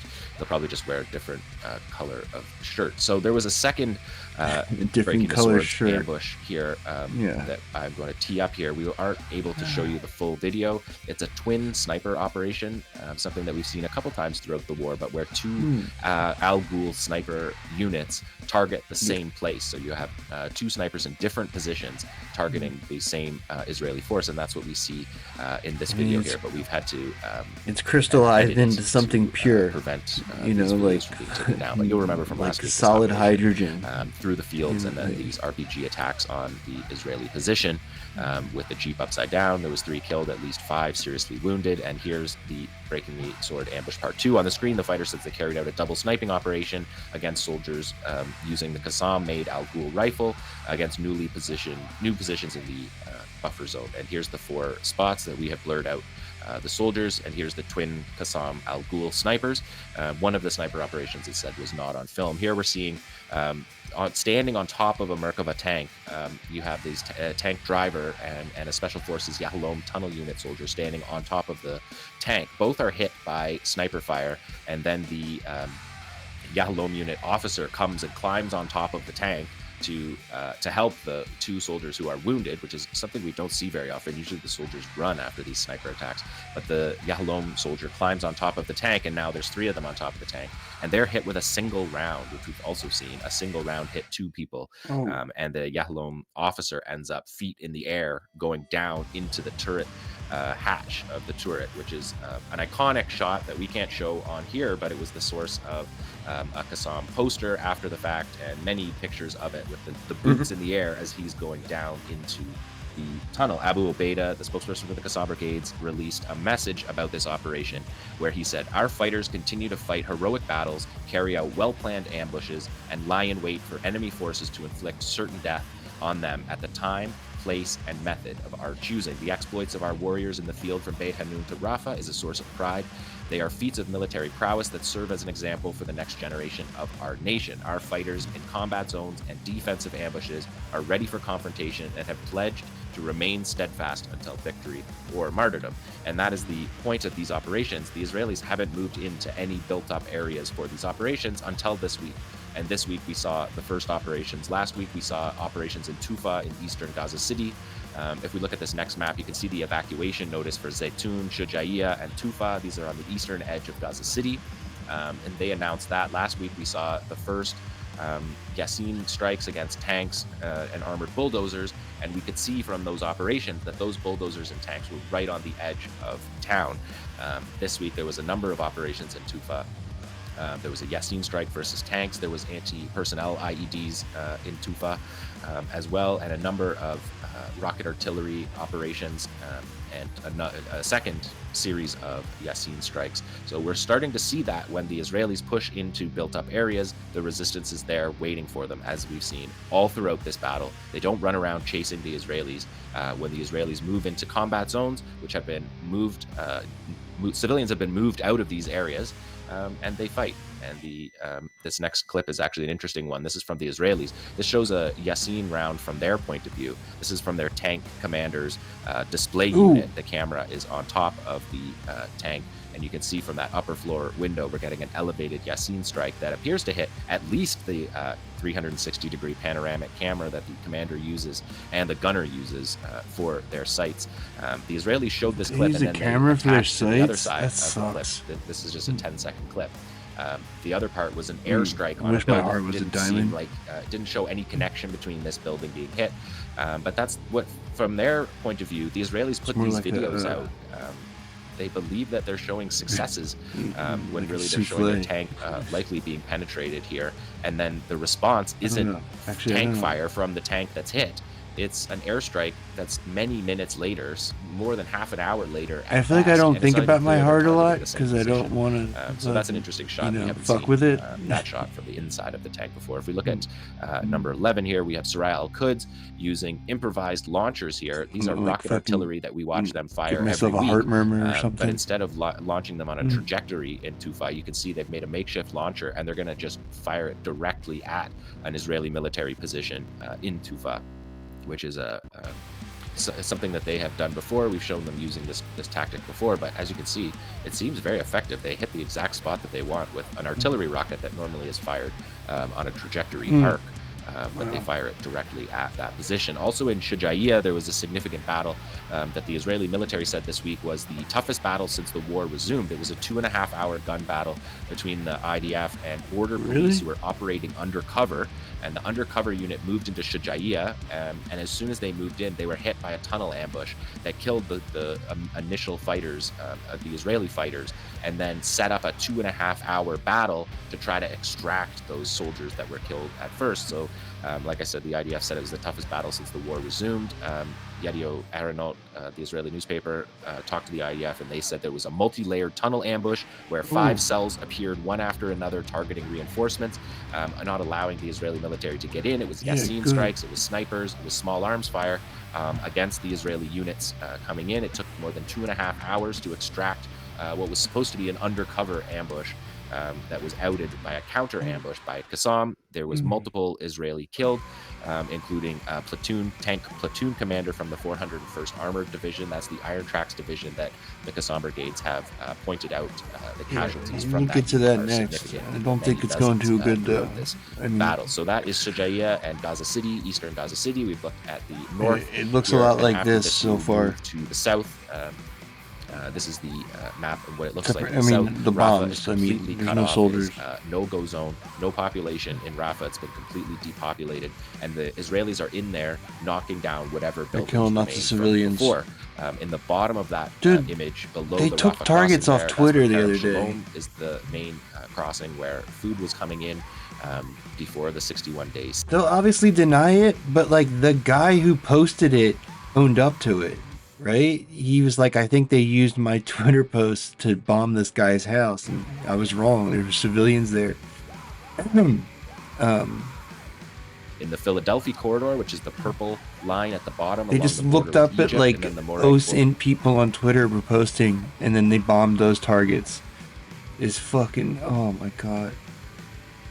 It's like those assholes in the group chat are literally just like looking at Twitter to get like targeting.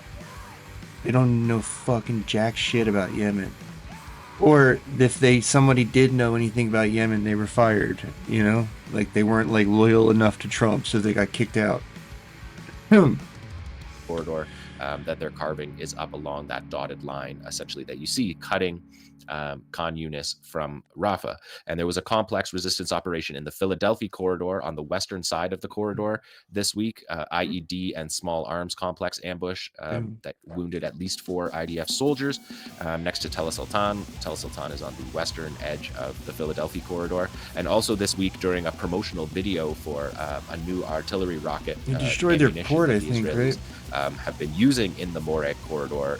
There's a mysterious explosion in an Iranian port this week. Brigade has launched more than 5,000 shells and artillery rockets at the Morag corridor since they began that operation 2 or 3 weeks ago. And also they took the military, they took Army radio on a tour of the Morag corridor. And while they were in there, the Army radio correspondent asks why there's not military pressure in Rafah. Why it's stupid and evil is a hell of a combo. Yeah. Why don't we go? Well, for, no, quote, I mean a that's big not even the maneuver problem. And get the real large centers of gravity. It's that they are stupid and evil, and there's no one to check their power at all. It's like all these tools that the government supposedly has for like separation of powers, like. It's as they teach you about it in school for years. It's like, oh, there's this to do, check that, and there's this for this, and it's all about this system of like, it's just, it's cover, right, for the oligarchy, but like, it at least had some, like, you assumed that it had a little bit more to it than it did, right? Because there's just nobody to fucking say a peep. And it's like they put the fucking thing in Project 2025, right? Like it was there, right? And they were talking about it, sure, right? But like, I mean, they would have had to have exercised power in such a way that like, prevented this shit that they did, right? Like all the fucking like mass layoffs and like all the fucking regulators they just fired, right? And I'm sure that was a bipartisan agreement to like, have a situation where you could always throw out like the people who were in charge of like policing bad behavior were always they could always be fired by the president, right?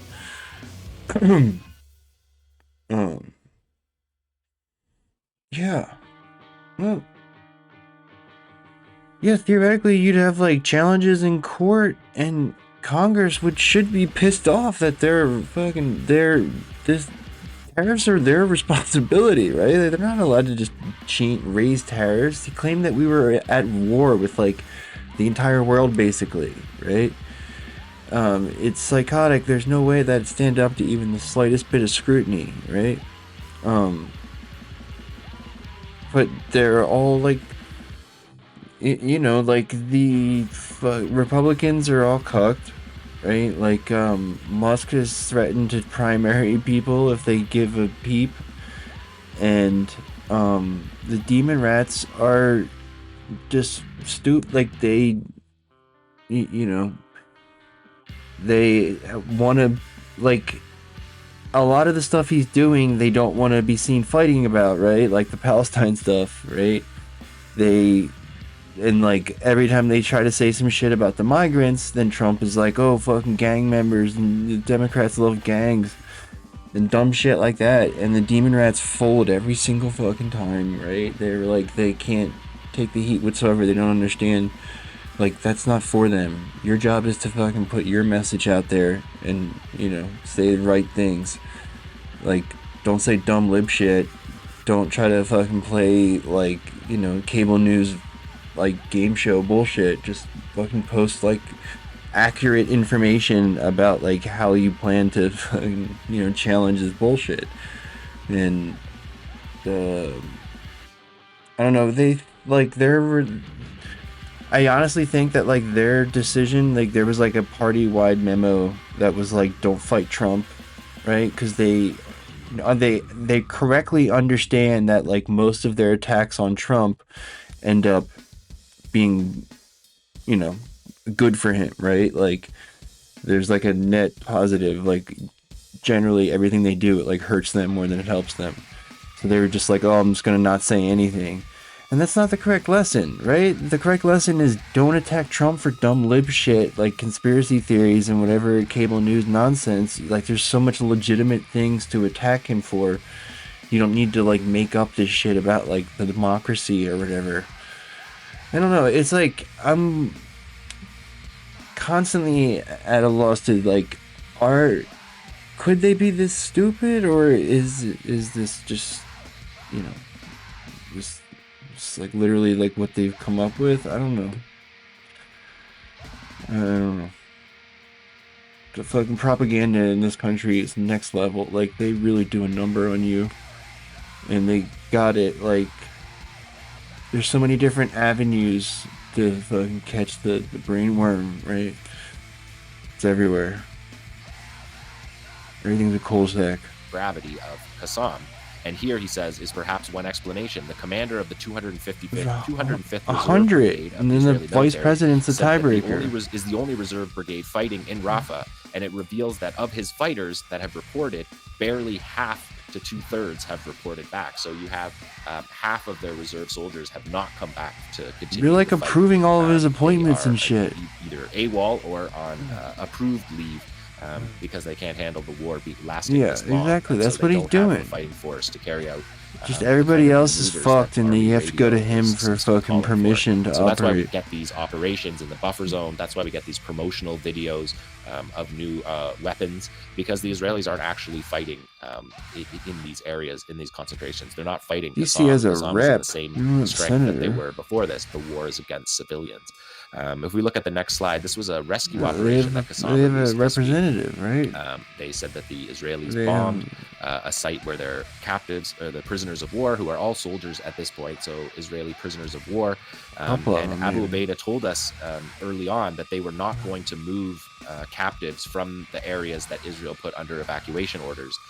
They were going to stay there. 15 days ago, Abu Ubaidah said that they lost contact with the American soldier who's fighting and is captured. 30 days ago was when they said they weren't moving prisoners from the evacuation zones. At this point, we know that there are 59 captives still in Gaza. 22 of them are alive, and they are soldiers. And so this is an interesting operation that Qassam showed that they're protecting. And we had to cut it out because we're not showing. How have they not escaped by now? But you can see at the end of this video, You know, after they dig him out of the tunnel, which this video shows a lot. It shows a lot about the way the tunnels operate, and when they say they're cut off from, when Qassam releases a message saying that they're cut off from their, that fighters or guards or captives are cut off, you can see very clearly what it means there. That's a Qassam fighter digging in the tunnel. And we have cut out the part where the Israeli prisoner of war is given oxygen and his life has been saved. The Qassam fighters are speaking in Arabic and Hebrew to him, trying to follow him, and they say more details to follow on that. So that is the Resistance Report news from Gaza. Let's now turn to Yemen, where the United States has joined the war on March 15th to attack Yemen's to allow for Israel to carry out its genocide in Gaza. This is day 47 of the U.S. attack on Yemen to defend the genocide. U.S. attacks began on March 15th, shortly after the Yemenis said that they were going to blockade Israeli shipping, and ships that service Israeli ports would be blockaded following Israel's March 2nd announcement that Gaza would be sealed off. It is notable, and I've pointed this out every week, that there are still no reports of even, there's been 0 attacks, but no reports, maritime reports, of even warnings sent to ships in the Red Sea. They're either not sailing through, and these have all been military attacks. The Central Command, the United States part of the military that oversees the Middle East, talks about 24/7 operations. And the Yemenis have carried out more than 80 operations since the March 15th war began, with upwards of 200 missiles and drones targeting Israel itself or the U.S. aircraft carriers. And the United States Central Command on Sunday said that their forces had struck more than 800 targets in the 6 weeks, killing hundreds, they said, which matches on land reports from the Yemenis that say hundreds have been killed. And like I said, Central Command says they are, quote, 24/7 operations. And they put the hashtag on their messages, Houthis are terrorists, even though the fact that they're targeting in this war only military targets who are bombing their country. So it gives you a good idea of what, I mean, we all know what the Americans call Houthis are terrorists. For liberation against them as a terrorist. And anyone. The National Guard's better than the civilians. cops. The word terrorist doesn't have usually. anything to do with civilians. Fucking it has to do with attacking cops military are the worst people in the clearly world. not the They literally are, right? So, Anyways, the 800 targets is the number of targets. It's not the number of munitions dropped. Many of them have multiple strikes on a single target.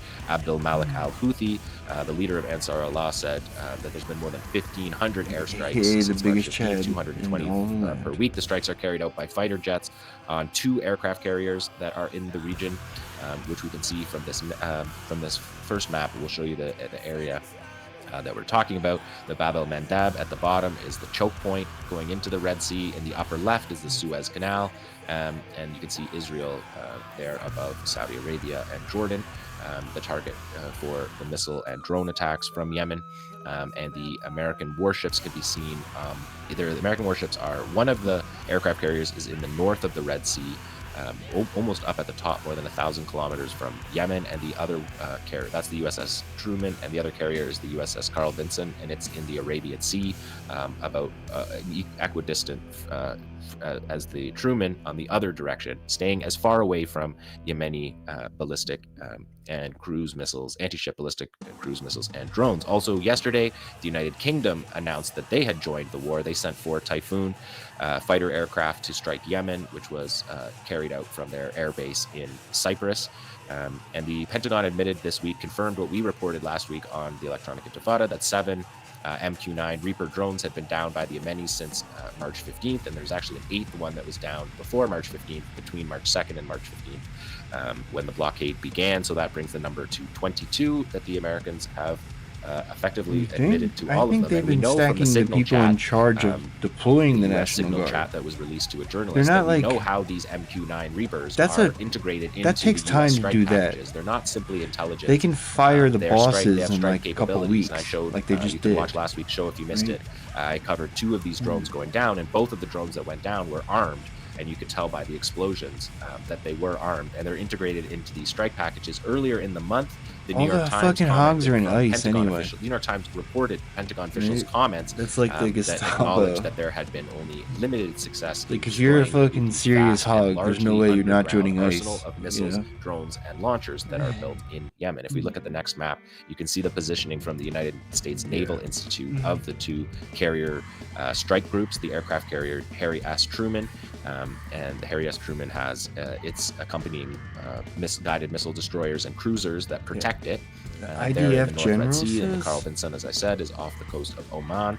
And there was a note sent out by CENTCOM that described all of the targeting, and the commander, the captain of the commanding officer, Captain Chowda Hill, who is the commanding officer of the USS Truman, he was previously the commanding officer of the Dwight D. Eisenhower carrier strike group that was previously fighting the Yemenis in the Red Sea. So he has a lot of experience with this.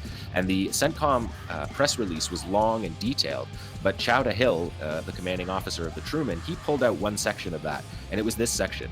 The strikes have destroyed multiple command and control facilities, air defense systems, advanced weapons manufacturing facilities, advanced weapons storage locations. These storage facilities housed advanced conventional weapons, including anti-ship ballistic and cruise missiles, unmanned aerial systems, drones, and uncrewed surface vessels, which were employed in Houthi attacks on international shipping. So you can see there from Central Command that the Ansar Allah and the Yemeni armed forces have advanced conventional weapons built by themselves, stored in underground bunkers in the mountains, and you can see why those strikes are not effective, like the New York Times quoted those Pentagon officers as having said. So the story this week, if we look at the next slide, came from the Navy, and on Monday they sent out this pretty bland press release that simply said the USS Harry S. Truman lost an FA-18 Super Hornet assigned to Strike Fighter Squadron 136 and a tow tractor as an aircraft carrier operated in the Red Sea on April 28th. All personnel are accounted for, with 1 soldier injured. The FA-18 was actively under tow in the hangar bay when the MOVE crew lost control of the aircraft, and the aircraft and the tow tractor were lost overboard. Sounds like an innocent little accident that happened. CNN followed it up. We can see that on the next slide. They immediately contacted their Pentagon sources and found out that a U.S. official on the scene said that indicated that the Truman had made a hard turn to evade Houthi fire, which contributed to the jet falling overboard. Another Navy official elsewhere called it an evasive maneuver against an incoming Houthi weapon. the Institute for the Study of War said that the Houthis use a complex strike package combining ballistic and cruise missiles and drones to force the Harry S. Truman aircraft carrier to take evasive action. And the pilot was injured when he jumped out of the plane as it was going overboard and landed on the flight deck. This F-18 Super Hornet, $67 million aircraft, is now at the bottom of the Red Sea, and it will likely remain at the bottom of the Red Sea, because what is unlikely is a recovery operation in an active combat zone where these two aircraft carriers, they're 10 warships that are designed to protect them, and the 160 odd fighter jets and helicopters that are on the two aircraft carriers seem to be unable to protect these aircraft carriers that are moving and taking evasive action. You're not going to have a recovery crew in a static position trying to pull up this jet. I don't foresee that happening when they're unable to defend. It sucks, dude. They're unable to defend with all of that. 60 million. I saw 80 million. Hundreds of billions of dollars of war investment. They're not that are moving all the time. You're not going to do that when they're frozen. If we look at the next slide, you can see the satellite imagery from Monday that caught at least what appears to be a hard turn. It's not clear that this is the hard turn that dropped the fighter jet, but it does show here 900 kilometers from Yemen, the Carrier Strike Group 3 with its Carrier Strike Group with 3 guided missile destroyers and 1 cruiser that accompany it. If we look at the next slide, you can see that these aircraft carriers are surprisingly maneuverable. You can see the list angle that this takes during this kind of evasive action. And the CNN report rightly pointed out that the U.S. Navy carriers are surprisingly maneuverable for their size. Powered by 2 nuclear reactors driving 4 propeller shafts, these Nimitz-class carriers like the Truman can reach speeds of 30 knots or 35 miles per hour for land speed. And so what obviously happened is the missiles and drone package that was sent, the strike package that was sent by Ansar Allah and the Yemeni armed forces, got through the guided missile destroyers to the point where the actual aircraft carrier had to take evasive action. And we've been saying on this program for many months that an attack hitting one of these aircraft is only a matter of time. This is the most concentrated naval warfare, the Navy says, since World War II. It's a 24/7 operation, as CENTCOM says. And so we're seeing a remarkable detail here. The Yemeni armed forces on Monday said linked this attack on the Truman that was obviously a near miss and ended up in the second kill of an aircraft, because we remember back in late December during an Ansar Allah Yemeni armed forces drone and missile attack on the Truman, that the USS Gettysburg, the cruiser, shot down one of the F-18s that was on board the Harry Truman. So they've now lost 2 F-18s during this combat with the Yemeni armed forces. The Yemeni armed forces statement on Monday linked this attack on the Truman to 2 massacres that were civilian massacres that were carried out by the Americans. It says, during the past hours, the American enemy committed 2 massacres, the first in Sana'a and the second targeting a shelter for immigrants from several African countries in the Sada government in north of Yemen. They killed more than 70 people, at least, in that attack. The 2 massacres, the Yemeni armed forces say, resulted in hundreds of killed and wounded. In response to this aggression, the massacres against civilians, the armed forces targeted the U.S. aircraft carrier Truman and its warships, engaging them in a joint operation carried out by the Naval Force, Air Force, and Missile Force, using a number of cruise missiles and ballistic missiles and drones in the past hour that lasted over hours. The result of the clash and confrontation was that the carrier was forced to retreat and move away from its previous position and head far north in the Red Sea. The Yemeni armed forces will continue to target and pursue the aircraft carrier and all enemy warships in the Red Sea and the Arabian Sea until the aggression against Yemen stops. And if we look at this next slide, you can see how the fighter jets are all on the deck. These are the jets that are bombing Yemen. Dude, that guy's gonna get in trouble for not strapping his shit in, dude.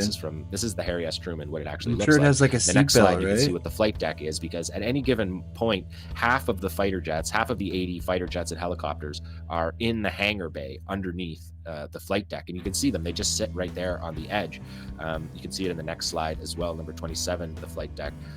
So it suggests that the Yemenis were able to get munitions so close to hitting the aircraft carrier that they took evasive action to such a degree that they threw off one of these planes when the ship is built to obviously not do that, which indicates a significant operation and presumably a near miss. Abdel Malik you can see in the next one actually, is the Truman Carrier Strike Group and its 3, number 28, its 3 guided missile destroyers and 1 cruiser, the USS Gettysburg. Do we have 28? In any, yeah, Syria have them. So you can see each of them. They're making. You can see the Harry S. Truman in the upper left there making the hard turn. That might be the turn that's taking them away from Yemen rather than the actual satellite footage of the. Because one of the naval commanders said that the evasive maneuver is a zigzag. It's not a big loop like we're seeing there, but that's a hard turn. We haven't seen that in weeks of satellite imagery that we've got. This is from the Sentinel-2 satellite. And Abdul Malik al-Houthi said that the American ships now stay more than 1,000 kilometers off the coast of Yemen. And there has been 36 operations against the USS Truman with 130 anti-ship cruise missiles and anti-ship ballistic missiles and drones, and presumably it sounded like in the attack on the Truman also using unmanned surface vehicles, which are drone boats. As a warning to their ally. Through, just speculating, but might have been what got through was the drone boat, because there's a lot of hundreds. We know that they're spending hundreds of millions of dollars. They're spending it every week on missiles defending these carriers and the destroyers. So this is the satellite footage of the USS Carl Vinson. This is the second aircraft carrier, also has 80 fighter jets on it. It has F-35s on its deck. And on yesterday, the Yemeni Armed Forces said that the drone force from the Yemeni Armed Forces executed a military operation that targeted the American aircraft carrier Vinson and a number of her accompanying warships in the Arabian Sea with several drones. This operation comes 24 hours after the Blessed operation that forced the American aircraft carrier Truman to withdraw to the far north of the Red Sea. Also, the Yemeni Armed Forces on Wednesday announced their third drone operation versus Israel, targeting Tel Aviv with 3 Yafa drones, and a 4th Yafa drone targeted a vital target in occupied Ashkelon. The Yemeni Armed Forces, they say, affirm to our great people that we will continue to support the Palestinian people until the aggression against Gaza is halted and the siege is lifted. That is their consistent position since October 2023. So that is the resistance report for Yemen and the resistance report for day 573 of this war. Thank you, as always, John. Meticulous analysis and breaking down, I mean, these fighter jets. You said there were 80. There's usually 80 on any given. Wow. They're not all fighter jets. There's 9 squadrons, which would be, pretty close to 80. There's a few helicopters, and there's a couple of Hawkeyes, which are surveillance aircraft. But yeah, fighter jets, and they're all stacked. To park them is a feat. And so I think that we're seeing. I mean, they tried to cover it up. They straight up tried to cover up what happened and tried to make it seem like an accident. In many ways, I think it's a more significant military operation than if you were to actually shoot down the fighter jet, because it gives the indication that you had a near miss on a multi-billion-dollar aircraft carrier, and you hit one of those carriers, you're talking about 180 fighter jets being lost. So it's very significant, and the naval commanders have been saying that it's only a matter of time before one of these ships are going to get hit. And those ships are symbols of American power more than anything else. And I think what Yemen is showing is that they're obsolete in a way, because they have to hide them all the time and keep them far away from Yemen. And they're less effective when they're far away. There's more logistics when they're far away, and that's one of the reasons why they had to call in half of the active B-2 bomber force and station them at Diego Garcia to get long-range bombers, because they're too afraid right now to go onshore and drop bombs in Yemen. They're firing standoff weapons from a distance because they're worried about the air defense systems that the Yemenis have.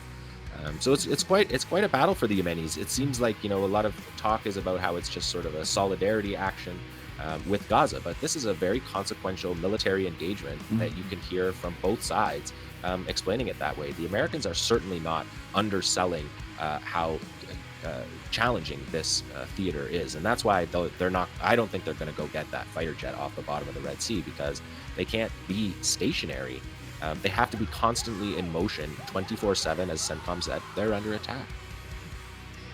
Incredible. Thank you so much, John. And of course, the ways in which you were describing about Gaza.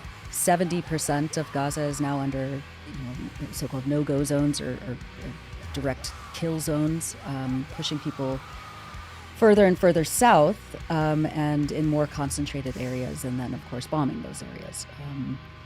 Yeah, I mean, in your news reports, you're covering different areas than I'm covering, and that if the war was against the resistance, we would be talking about casualties in the same locations, but we never are. The beginning newscast that you do is always different places than I'm covering, which just shows you that it's a war on civilians, because the resistance is willing to fight in the areas where there is no civilians, but the Israelis aren't up for that fight right now. That clip of the Israeli army officer who went on CNN back in 2023 towards the start of the genocide, I forget his name, but he just said it openly in English that the war is not against Hamas, it's against all of the civilians. And, you know, the Palestinian fighters just happen to be in the way sometimes. He didn't say that last part, but I'm adding that last part. Yeah. I mean, that's how you have 50 plus thousand people killed. And of course, that's a vast undercount, according to... It's a devastating crime that we're watching. Right? I'm looking in the corner of the screen and seeing day 573. Yeah, it is. And there's something else I was gonna say. I can't remember. But we have a couple of discussion issues. And they both kind of relate to our earlier segment. It's just like me. U.S. campuses. One of the students who was arrested, a Columbia student, not I always forget what I was going to say. Mohsen Madawi, was also arrested, but just like yesterday me. he was released from ICE detention. Ali, why don't you walk us through what happened and why it's significant? Okay. Yeah, well, let's take a look at the clip first.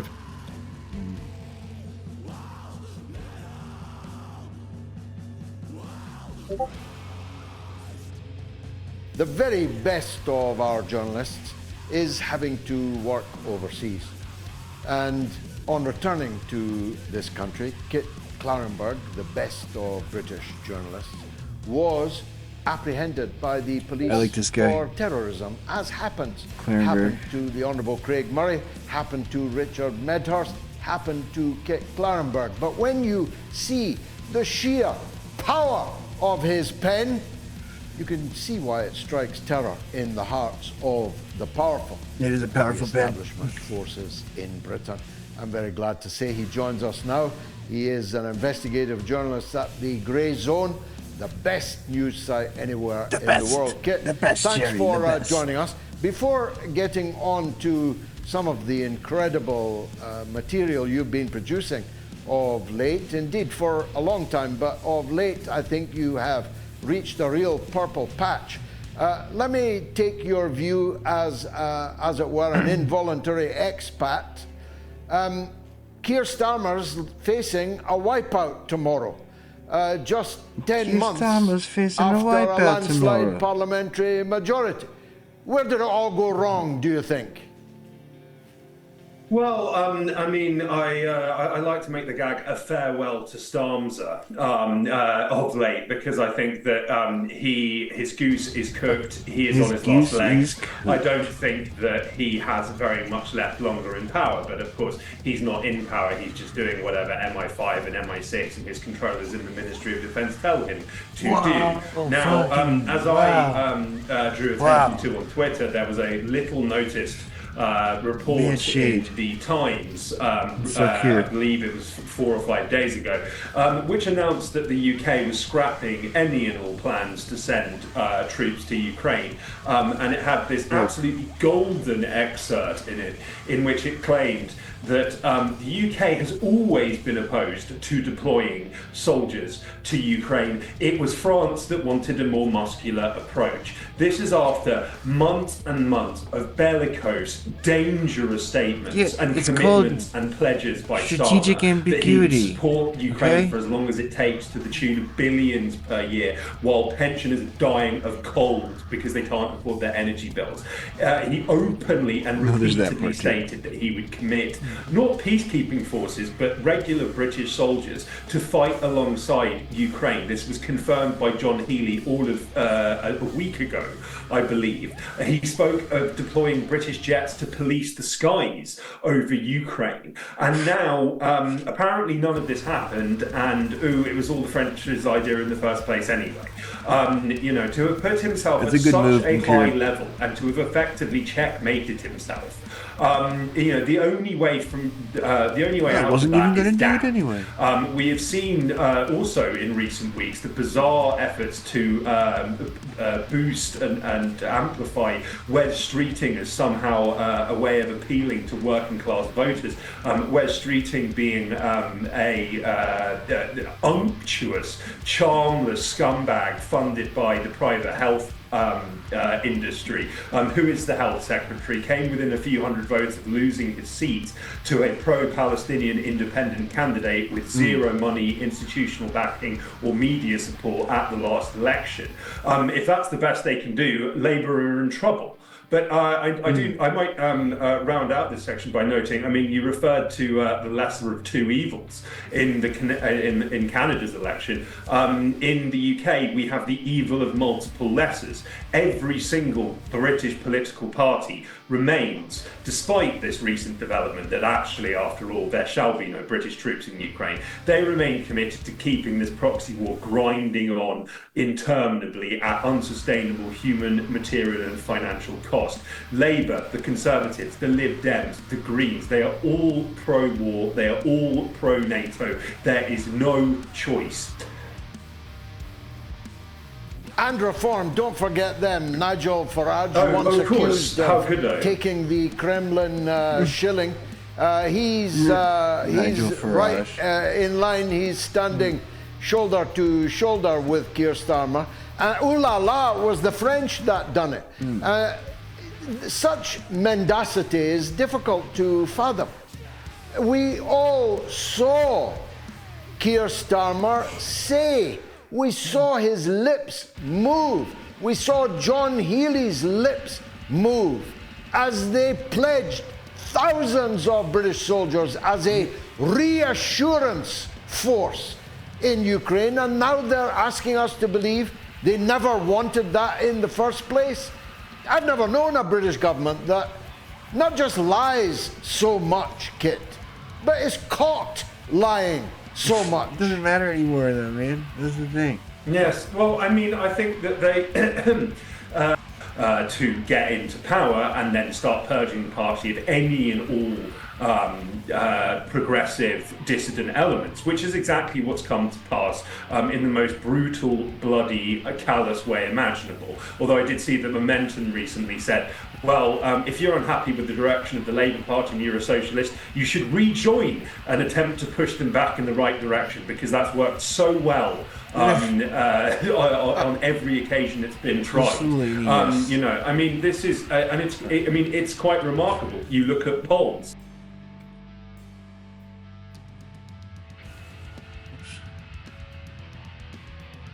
Should we talk about Alex Jones? Why not? Your fave. Yeah, let's do it. So Alex Jones recently in conversation with Nick Fuentes, who is a Nazi and has been criticizing, Fuentes has been like criticizing Trump for a while now. Oh yeah. So in any case, Alex Jones also waded into some of the waters of like beginning to a little bit timidly criticize some of what Trump's up to. Let's go ahead and take a listen to that. Dude, You have very high priority 1,500 people with a legal right to be here. They're being expedited. Their removal is being expedited for no reason other than they criticize the fact that, you know, we're supporting this foreign war. So I think. Well, here's where I'm at, though. In general, I see a lot of the populist conservative space spending half their time on this. And I think it's way more dangerous. Trump saying we're looking to deporting citizens to El Salvador. Now that's unconstitutional, and that is really bad. I agree with that. And then again, though, I don't think that's a real policy. That hasn't happened. He needs to stop the Ozempic. It's squeezing his brain. I think that's one of those throwaway comments. So you think it's him trolling? I think they're flooding the zone with poo, like Bannon said. I don't know if you'd swear on the show, but they're flooding the zone with a bunch of nonsense. With bullshit. So kind of interesting. It feels to me like there's a little bit of like a shell game going on here with Alex Jones, where he is uncomfortable with the reason Fuentes and people aligned with him object to the detentions of Mohsen Dawi and others who have been critical of Israel is because they are actual anti-Semites. Yeah. And they actually hate Jews. Mm-hmm. And so they end up in the right position of like, we should stand against this and you should be able to criticize Israel. But they do so for, actually abhorrent reasons. Mm-hmm. And Alex Jones doesn't really want to get crosswise with that. No. So what he says is like, oh, we're spending too much time talking about this thing when what I'm really concerned about is the threat to deport U.S. citizens to El Salvador. Yeah. And, Fuentes comes out, that's not really happening yet, but this is really happening. But in any case, kind of an interesting dynamic playing out there on the fringes of the right. Yeah, and Alex Jones posted a video last night where it's sort of summarized. It says, in this important breakdown, Alex Jones explains that his criticism of Trump on a few issues comes from a place of deep respect and love, designed to support Trump and his overall pro-human agenda. As an example, Trump's 51st state ongoing joke about Canada just handed the World Economic Forum even greater control than they had under Trudeau, which, fact check, yes, absolutely, because Mark Carney, central banker, is now in charge of Canada, and he likely would not have been if Donald Trump hadn't done this ongoing 51st state joke about Canada. And so that's interesting because it's Alex Jones even like taking issue with the style of Trumpism. On the Israel stuff, yeah, that like sort of hand-holding emoji, like that's how I'm seeing it with the actual anti-Semites and the civil libertarians. And it's not the civil libertarians like actively trying to hold hands with the literal neo-Nazis. It's more the neo-Nazis like grabbing the hands of the civil libertarians and being like, look, we're in this together now. And Alex Jones is trying to be like, yeah, no, we're not. But it's hard because there are serious civil liberty concerns on the table that I was thinking about this morning. I mean, one of the, I think it was a huge wake-up call for the right where they were holding hands with the civil libertarians in 2017, 2018, when people like Carter Page were being unlawfully spied on by our intelligence community, by the FBI, when they didn't take all the steps they needed to secure their FISA warrant, and they lied on the fight, all of that stuff. It's like all of that has just been thrown out the window. And like that's something that the Alex Jones universe was furious about, was the FBI fudging because they're the fucking, rules it's all and ways they fake, did lady. to spy on Muslims during the Bush administration, the Obama administration. I mean, it was all out there for everyone to see. And now it's like just full steam ahead. Don't worry about any of this stuff. Yeah. We'll get back to a place because we trust Trump. Exactly. And Alex Jones, to your point, You're is gonna get someone who's drafted very to go much like defend trusting Israel? Donald Trump. So it's very interesting. I think that you're not wrong. Like this criticism of him from him is very interesting. I mean, the other dynamic that's playing out here is like there's a reason Alex Jones wants to have Nick Fuentes on his show, because Nick Fuentes is popular with some portion, probably a significant portion of Alex Jones's audience, which makes sense because Alex Jones is a conspiracy theorist. That's his whole shit. And the ultimate like timeless conspiracy theory is that the Jews control everything. Yeah. And so Nick Fuentes is sort of like out conspiracizing, is that a word? Alex Jones. Yeah. Which is why he's too nervous to actually say like, you can't like stop fixating and saying Jews control everything and just being like an out and out It doesn't matter though, you can't. Because that would be very unpopular with the audience base that he's created. I don't see how you can make any kind of distinction right now, given what's going on. Like, Carter Page, oh my god. It's such a made-up, phony thing. It's like, there was like some task force, like, whatever. It's just they have excuses like that to blame for like everything shitty Trump did in his first term. You know? Because everything he did was shitty. I don't think these people, I don't think they see a distinction. It's not like they put fucking, Alex Jones or Fuentes in like, oh, Fuentes is in my anti-Semite box. Right? Like they if anything, they see it as like a sliding scale or something. I don't know. I don't think it's like that. He's just like a guy who's popular on right-wing Twitter, right? I think is all what it amounts to. And with his brand positioning as like the ultimate conspiracy theorist. So instead, he has to couch it in just like, well, I think you're fixating on that a little too much. Well, you know? and so Fuentes is a sort of, he's Catholic. Yeah. And like, again, you can't make the distinction here that like, oh yeah, they totally don't control the world. It doesn't matter. Whatever the situation is, it's inconsequential. The actual crimes that they're doing are evident, you know? And Alex Jones, I'll say, as an evangelical, there are a lot of like evangelical Christians who have now, after COVID, fallen into at least being like Alex Jones curious, if not like big Alex Jones supporters, but Alex Jones curious. That's also a group of people that is very pro-Israel, and very averse to anti-Semitism, and so from like very sensitive to claims of anti-Semitism. And so I think Alex Jones is in this interesting place where, I mean, you and I both remember, like in the mid-aughts, Alex Jones was way more popular with people on the left because of a lot of 9/11 stuff. He was like in those spaces. That's when he and Rogan get to be friends. Exactly. Yeah. And so he has such a strange coalition of people who follow him. I think he feels Neither of them know shit about Alex Jones. Fucking dumb segment. Oh, the Hal Puthoff story.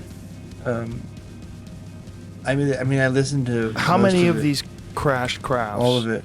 Do you estimate there are that human beings have recovered? There's nothing new.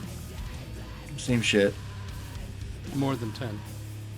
More than 10. More than 10. How many of them are in possession of people in the United States? I meant more than 10 in possession of the United States. What about worldwide? More than 10 in possession in the United States. Do we have any data on that? Wow. We have data, More but than 10. It's classified. There's no way to really talk about it. I can't believe Lindsey Graham tweeted that shit, dude. That's offensive. You can safely say it's I'm not offended just the by ones that. in the United States. Not just the ones in the United States, and these. Are they equally distributed? I actually don't know for sure in terms of data. I mean, we have our best data, of course, on our own retrievals. I don't know. I mean, could be worse, I guess. More than hard 10 to say. retrieved in the United States. More than 10.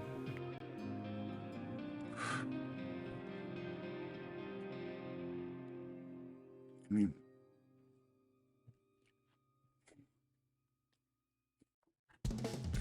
you know, like, I'm sure we could get a pope who had all the same takes and was a Zionist, right? At least we got that. That's one good thing. Oh yeah, McGonagall was on fucking Matt Beal too. What's this crazy update on fucking Grush? I want to watch this. The Bernie rally thing.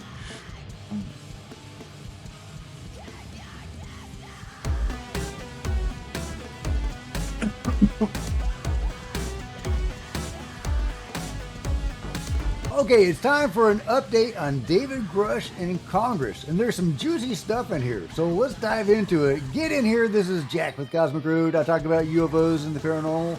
Please hit like and subscribe and let me know what you guys think in the comments below. Yeah, first of all, we were supposed to have the skiff in Congress the other day, and it didn't happen. Well, the reason it didn't happen, according to Anna Polina Luna, is actually pretty encouraging. It's pretty exciting. What happened with today's skiff briefing? So Grush could not make it, and so we wanted to make sure that he was there for it. So that's why we just paused it. But the rest of it is still sticking true to timeline. So, but we have to have Grush. You know that he's one of our. He's a great advisor for Burleson. Yeah. What? Okay, we have to have Grush, she says. Where was The reason it Grush? canceled Why couldn't was Grush because make it, David Grush though? couldn't make it, which is Yeah, really why not, exciting. though? That means What they was he think that doing? David Grush could have made it, so he must have his clearances restored or whatever. That's why he couldn't And make he it. must be there in the skiff for them to get this information directly from David. she and others have had access to some of David Grush's information. He has supplied the information, and they've gone into the skiff to review it. That's what we've been told, but they've never met in person with David Grush, and obviously What there's else some is he gonna tell information him? that they expect to be able to get from What David else is he gonna directly tell them? that they couldn't What? get from whatever material he Come on. provided for that They're just classified stalling, setting. dude. So they are actually going to meet with David. That's at least what they're planning to do. Dude, Grush is the only Obviously, real there was one. a spanner The rest in the of works, them are as all Ross fucking Coulthard would sus. say. Something happened. Maybe he doesn't have the security clearances. Maybe there was a schedule conflict. We don't know exactly what happened to prevent David from going into that skiff with Anna and the others. But it's really exciting that indeed they are planning to get him into a skiff, and they expect him to be able to do it. And indeed, she says they must get him into a skiff. He's been a great advisor, she says. So, I guess he has been a great advisor, and we'll get into some of that in just a second. So really exciting stuff. Oh, and Anna, she also had some other interesting comments. She said she told Matt Laszlo at Ask a Poll, Director of National Intelligence Tulsi Gabbard has been extremely helpful. There's been a lot of good people that are pushing forward for this, and so we're happy about it. So that's cute. really great that the Director of National Intelligence is on board with the program, at least publicly. That's really encouraging for UFO disclosure. We need the intelligence. I don't trust community, anything Luna says. to be on board. Yeah, that's with what I this, mean. Where because is so he? much Isn't of he this, working there? Isn't it the just like a secrecy, day at the work UFO for him? cover-up I don't control understand group why he's not seems there. to be operated out of the Fucking talk about intelligence government community, which waste, shouldn't dude. be a huge surprise, but it's Kidding good me? to know that Tulsi Gabbard is on board with this and is cooperating. Anna Paulina Luna also said, we have whistleblowers too. I found that really intriguing. So it sounds like they may be working with some other whistleblowers that they themselves are bringing forward, not just David Grush and his whistleblowers. So I thought that was really exciting. I can't wait to find out more about that. Hopefully we will in the not too distant future.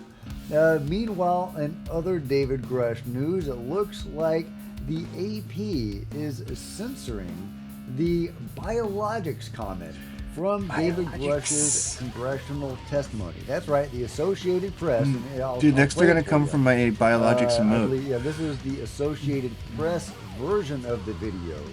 Well, they have just recently Non-human biologics. censored, edited out the part where he mentions biologics. Yeah, dude. This is the actual full testimony. They can't stand and to have this the is biologic truth AP out there. version. That the government is in possession of potentially non-human spacecraft. Based on your experience and extensive conversations with experts, do you believe our government has made contact with intelligent extraterrestrials? No, I don't think so. Maybe. Something I can't discuss in I public. don't know. And was this documentary evidence, video, photos, eyewitness? Like how would if you that be believe we have determined? crashed craft, stated earlier, do we have the bodies of the pilots who piloted this craft? As I've stated publicly already in my News Nation interview, biologics came to some of these recoveries. Yeah. Were they, I Dude, guess, this human game's or Spain is so non-human good. biologics? Non-human, and that was the assessment of people with direct knowledge on the program I talked to that are currently still on the program. Still on the program. Documentary Non-human video, biologics. photos, The specific document. eyewitness, Still like on the how would that program. be determined? The specific documentation I would have to talk to you in a skiff about. Gotcha. Okay, so there you go. The AP, Associated Press, completely censored, edited out David Grush talking about non-human biologics. That's not good, guys. That's alarming that they would do that. That's a good catch from the people that caught this censorship. But yeah, what's going on there? Do we also know have the that, pilots? You know, the UFO cover-up has God. spread its tentacles all throughout the media for decades. And it looks like that may still be going on at a very high level, if indeed that's what's happening. I mean, I would love for I do somebody think- with the look. Associated Press, an editor, to speak out and say what happened here, if they have any like good explanation for it. But what explanation could they have? I mean, honestly, What excuse to what justification could they possibly have to justify censoring this out? So this seems like, they are co-opted and corrupted by the UFO control group. Shouldn't be a big surprise. Matthew Brown was saying that. Look, I think that there is a controlled disclosure thing going on, right? And I think Grush is not part of it. I think Grush caught them off guard, right?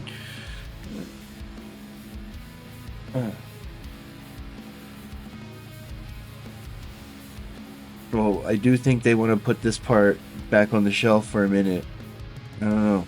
But then at the same time, they're doing all this like psionic shit, which, is, it's a little woo for some people.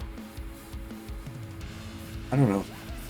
I don't trust Elizondo, but I also feel like I don't necessarily think that, like, I think that, like, he's convincing to enough people that, like, I don't necessarily think that, like, you fucking with him, means anything in particular, because I think he goes on, like, every podcast that'll have him, right?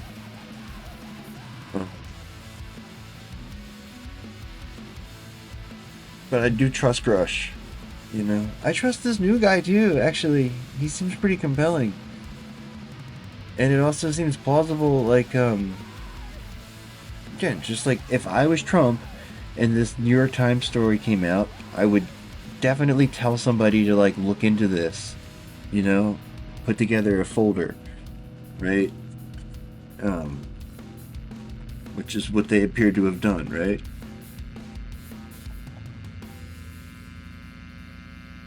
This dude found the folder. I mean, I'm 50-50 on, like, I think the dude found the folder he talked about, but I'm 50-50 on whether it was a real folder or it was some sort of op, right?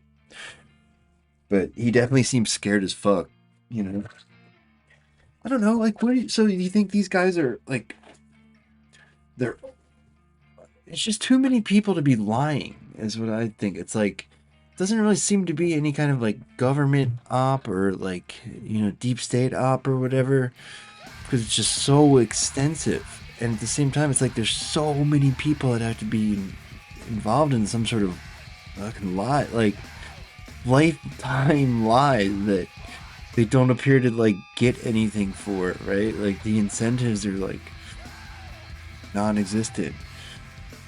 I don't really see, like, what any entity gains from. I see a lot of people who would want to keep it fucking quiet, though, that's for sure, right? But it's like, I think Congress is largely on the outside looking in, too. Which is why, like, there's a prayer that they might get something done with this shit, because they are also boxed out, right? Yeah, it was all pervasive and corrupting, and of course that must be true. Meanwhile, there's more interesting David Grush news. Dude, John Greenwald's sussy. Anybody who attacks Grush, I think, is sussy. Mentioned in the interview that the slide for the war game was labeled 2018 Schriever War Game. At least in terms of, like, these guys. This time at Space Force. I don't mean people in chat. I mean the question. Schriever War Game. Ufology guys. David Charles Grush and Lou Elizondo.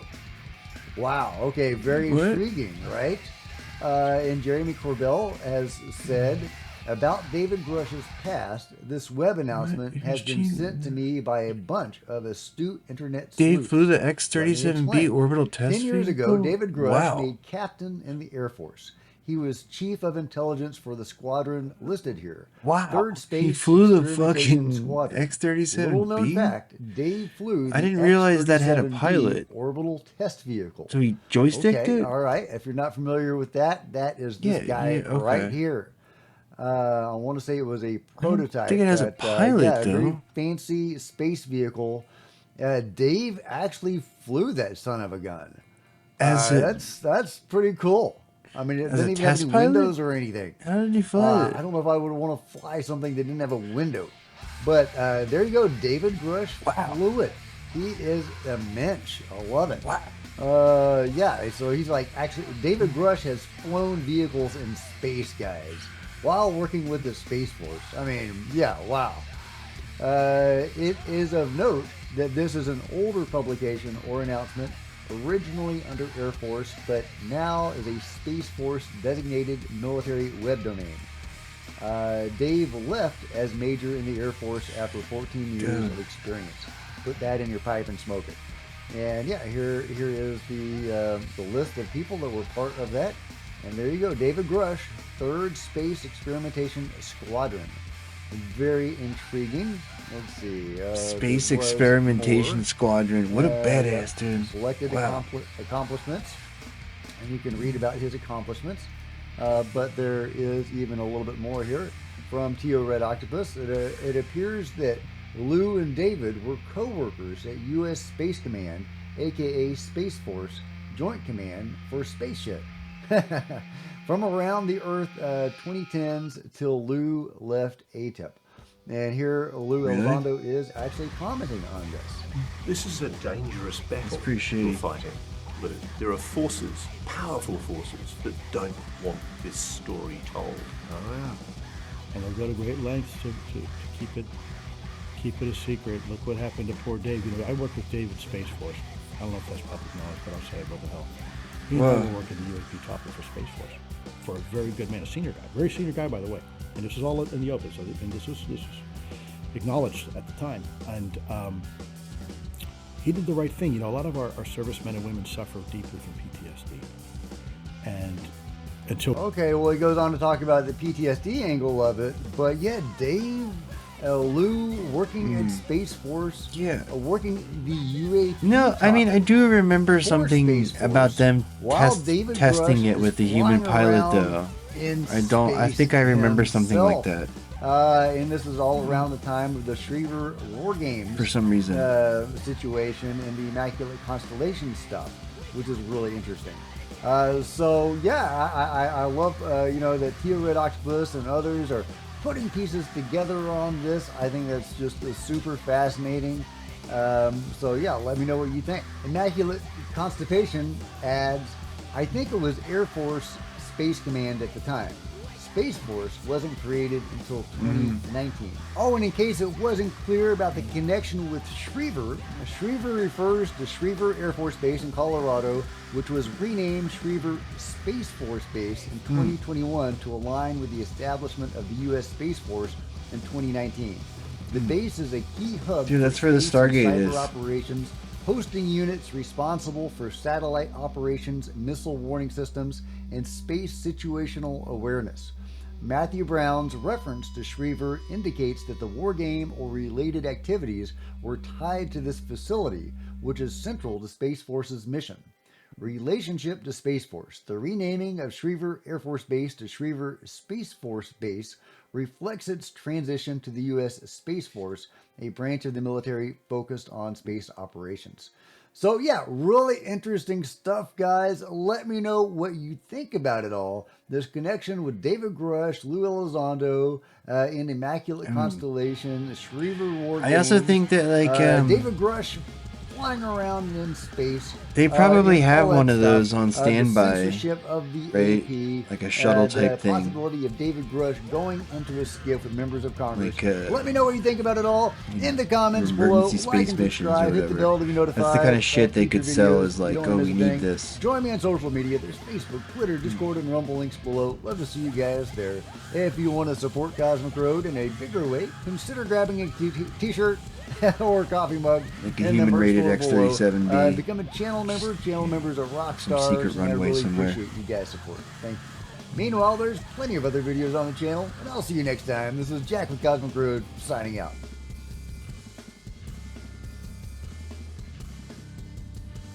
Jack the Cosmic Chug. Michael Schellenberger joins us now. Great to have you back. This is the guy's name I couldn't remember yesterday. IMCON, as it's called, I guess, Fuck for this short. guy. Matthew Brown made a compelling case that the government's been collecting these videos and photos of UFOs for a long time, but we've seen those videos and photos too. What's the difference between what IMCON is doing and what we're all watching? Yeah, well, hey, it's great to be with you. I think it's exciting because you DOD now have says the not whistleblowers real. come forward about I this mean, of program. course they I did. had reported on it before and had multiple sources confirm the existence of this Yeah, program. you stole Jeremy I think Locker what's so important Canyon's to know is that fucking what they're saying is his that fame. the Pentagon, it's not just a few of these You little stole his videos thunder. coming out in dribs and drabs but they are Like a sitting bitch on move. a significant body of photographic and video Schellenberger. evidence that I Kidding also, me? some, you know, people Jeremy that were Locker not, that did Kenyon. not know about the IMCON program told me of other videos that they had seen of orbs coming out of the ocean near Kuwait, for example, which I testified on as well. There is, I think everybody agrees there's a huge amount of information that the Pentagon is sitting on, the intelligence community as well as sitting on it, that hasn't been released. And so it's not even the case that this shouldn't be very controversial. I mean, this is what these documents look like. The redactions are outrageous. I mean, you see, it says, what are the possible explanations? This is, by the way, the UAP task force. What are the explanations? And it blacks out 2 potential explanations. Isn't it all blacked out? I mean, it looks like just the very top, like email from, is the only thing you can read. Yeah, it sort of says, I mean, they black out, it says, the UAP task force has collected redacted number of reports from this many. The UAP task force redacted, and then potential explanations. You know, they say it could be weather, but then there's 2 other potential explanations. This is absurd. That was the only good this is UFO ridiculous. thing this the is government information did. that we, the taxpayers, have paid for. The task force and was sick. The Constitution requires that Congress be able to see. The Pentagon's not letting Congress see it in violation of the Constitution. So it's time to get some disclosure going. It's we're way past. Shut the fuck up, Schellenberger. What Stay out of it. percentage, if you had to hazard a guess of what the Pentagon has managed to accumulate, what percentage has become public? Are we talking 2%, 10%, 20%? Liz is so lost. I've asked that question as well of multiple people. She just does, they make her do it, and she can tell she's just like has no idea what's going on. Fraction. I mean, look at these. We're getting these tiny clips. We know that the Pentagon, the various military activities are filming and capturing, and not just with photograph or video, but also other sensor data, infrared. All, you know, radar, all sorts of data has been coming in over decades. If we're being honest, this goes all the way back to World War II. So we're just being treated like children. It's time for the Trump administration to really take disclosure seriously. I think the people have spoken. We want this information. You know, for the Dude, longest Luke time, Cameron's. you know, people Oh who my god, that believed shit in was this so kind of whack. thing or talked about this kind That of shit was thing were so dismissed whack. as cuckoos. But we now have sitting members of Congress holding Yeah, they're cuckoos though. today, holding hearings like the one where That's you the problem. testified. Congressmen, many of them from President Trump's own party, are demanding answers and more transparency about what on earth is going on. Yeah, I mean, Elizabeth, one of the great, I testified a fair amount now. I'm sure there's a Congress NASA on space various flight issues. The great forum post pleasure about of it. testifying on UAP disclosure is how bipartisan it is. The members Shut of up, the committee, Schellenberger. Republicans, Shut the Democrats, who fuck up. normally are at each other's throats on every other thing that we Get it in your testify throat. on. When he was on American Alchemist, it was so awkward. Like he had no idea what to say. It The was just room like, is full of people. When you testify on this, the people are turned away. There's so many people that want to get into the hearing room. That's not how it it was like usually 20 is minutes long. on 95% of the The guy other usually issues does that like Congress 3-hour cares about. I think podcasts, that and he can only people have last 20 spoken. minutes with this We've freak. got some pretty high expectations. We haven't seen the Trump administration deliver on those expectations yet. They really need to do so. We've been 100 days in office. We need some UAP disclosure. We sure do. Michael Schellenberger, great to have you on again. Thanks. Thanks, Elizabeth. Thank you for watching. Subscribe below and download our News Nation app right now on your phone, and you will get fact-based, unbiased news for all Americans. Shut up, Fredo. All I see before me in my future is a black precipice when America's torch of liberty is finally snuffed out once and for all, and we fully portray the ethos this nation was founded upon. I signed an executive order banning men from playing in women's sports. He's not Hitler. He's not a Nazi. He's arguably worse. Yo, what's up, guys? We're here live right now at the Fighting Oligarchy Tour in Bakersfield, California. I don't know if y'all can see this right here, but this is an official press pass. Capital P. You don't Full deserve court that. press. Member Go of the home. Fourth Estate. True American journalist. I haven't got one of these bad boys since Alien Con in 2019. People, aliens are real. Feels pretty good. Not sure what advantage I really have, but I guess I get to film inside, which is tight. I'm normally an outside, Did in you the see field this? kind of fella. Look, Shout check out this to out. Kern County's premier pediatric services. I'm not a kid, and I'm not sick, but if I was, you know where the fuck I'd be at. I'm here to listen to the message because this is America and we can go listen to what we want. Yeah, for now. Oh, it's the song with the bass line.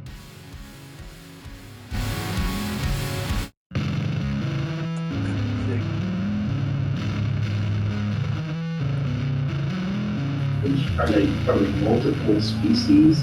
Are they like, what was their size? And how many are usually on a craft? They're typically the multiple species people who are raised in minors. People have talked about reptilians and insectoids. It's not that they're reptilian or insectoid, it's that they resemble to the recipient of reptile or insect type human, because they have a head and 4 limbs and torso. What's he saying? Small. Human size, human scale. There's 2 different size grays, what I heard. Well, I heard the reptilians are, I think, not well documented. Misnamed the Grashit Roswell. It's not the Grashit Roswell, it's the Grashit Grove in Mexico. Those were grays, those were 4 foot tall. And the Nordics are typically human size, probably, I've heard 5, 6 feet tall. And same with the people who mislabel reptilian and insectoid, they're roughly that top height too. I haven't heard anything about anything 7 or 8 feet. I don't know. I mean, of that nature.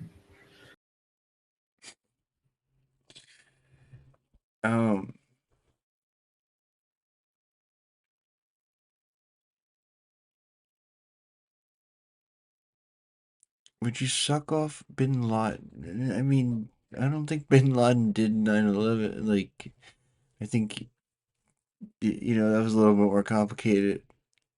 You know, I don't think he was the mastermind, so to speak. Yeah, I mean, yeah, exactly. Yeah, I think it was the COG, the fucking those sickos.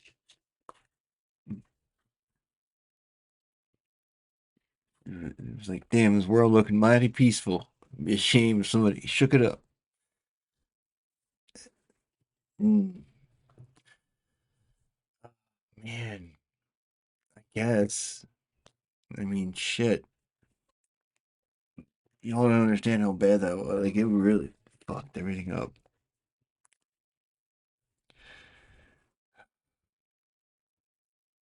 It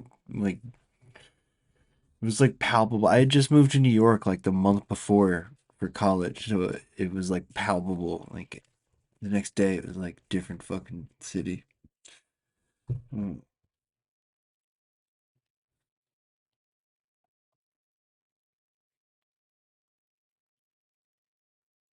I live here in Kern County, so someone's coming to Kern County. It's a public event. I want to come check it out. How do you think Trump's been doing so far?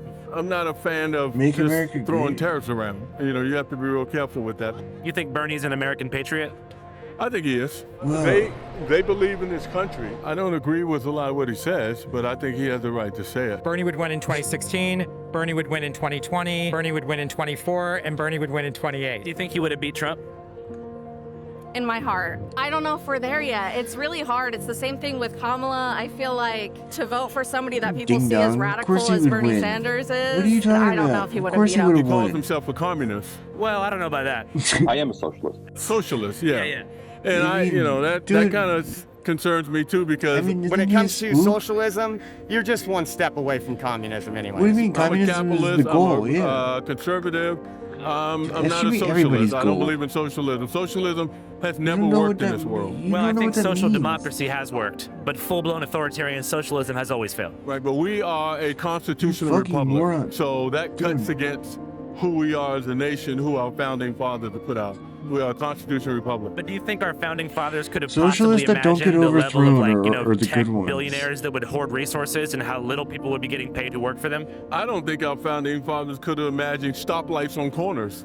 I don't think they could imagine the 405, come on. Yeah. Who can imagine that? But why can't we solve that? Yeah. Why can't we solve the traffic congestion? Why? Because we definitely aren't can. talking. We're talking that's at not each other why, instead of you with each other. fucking Has a poor person ever gave you a job? I've never gotten a job from a poor person. my I've God. worked for large companies. I've worked Oh for my myself. God, what kind of When you get comment into is that? ideologies, you're going to get this lock thing that we have.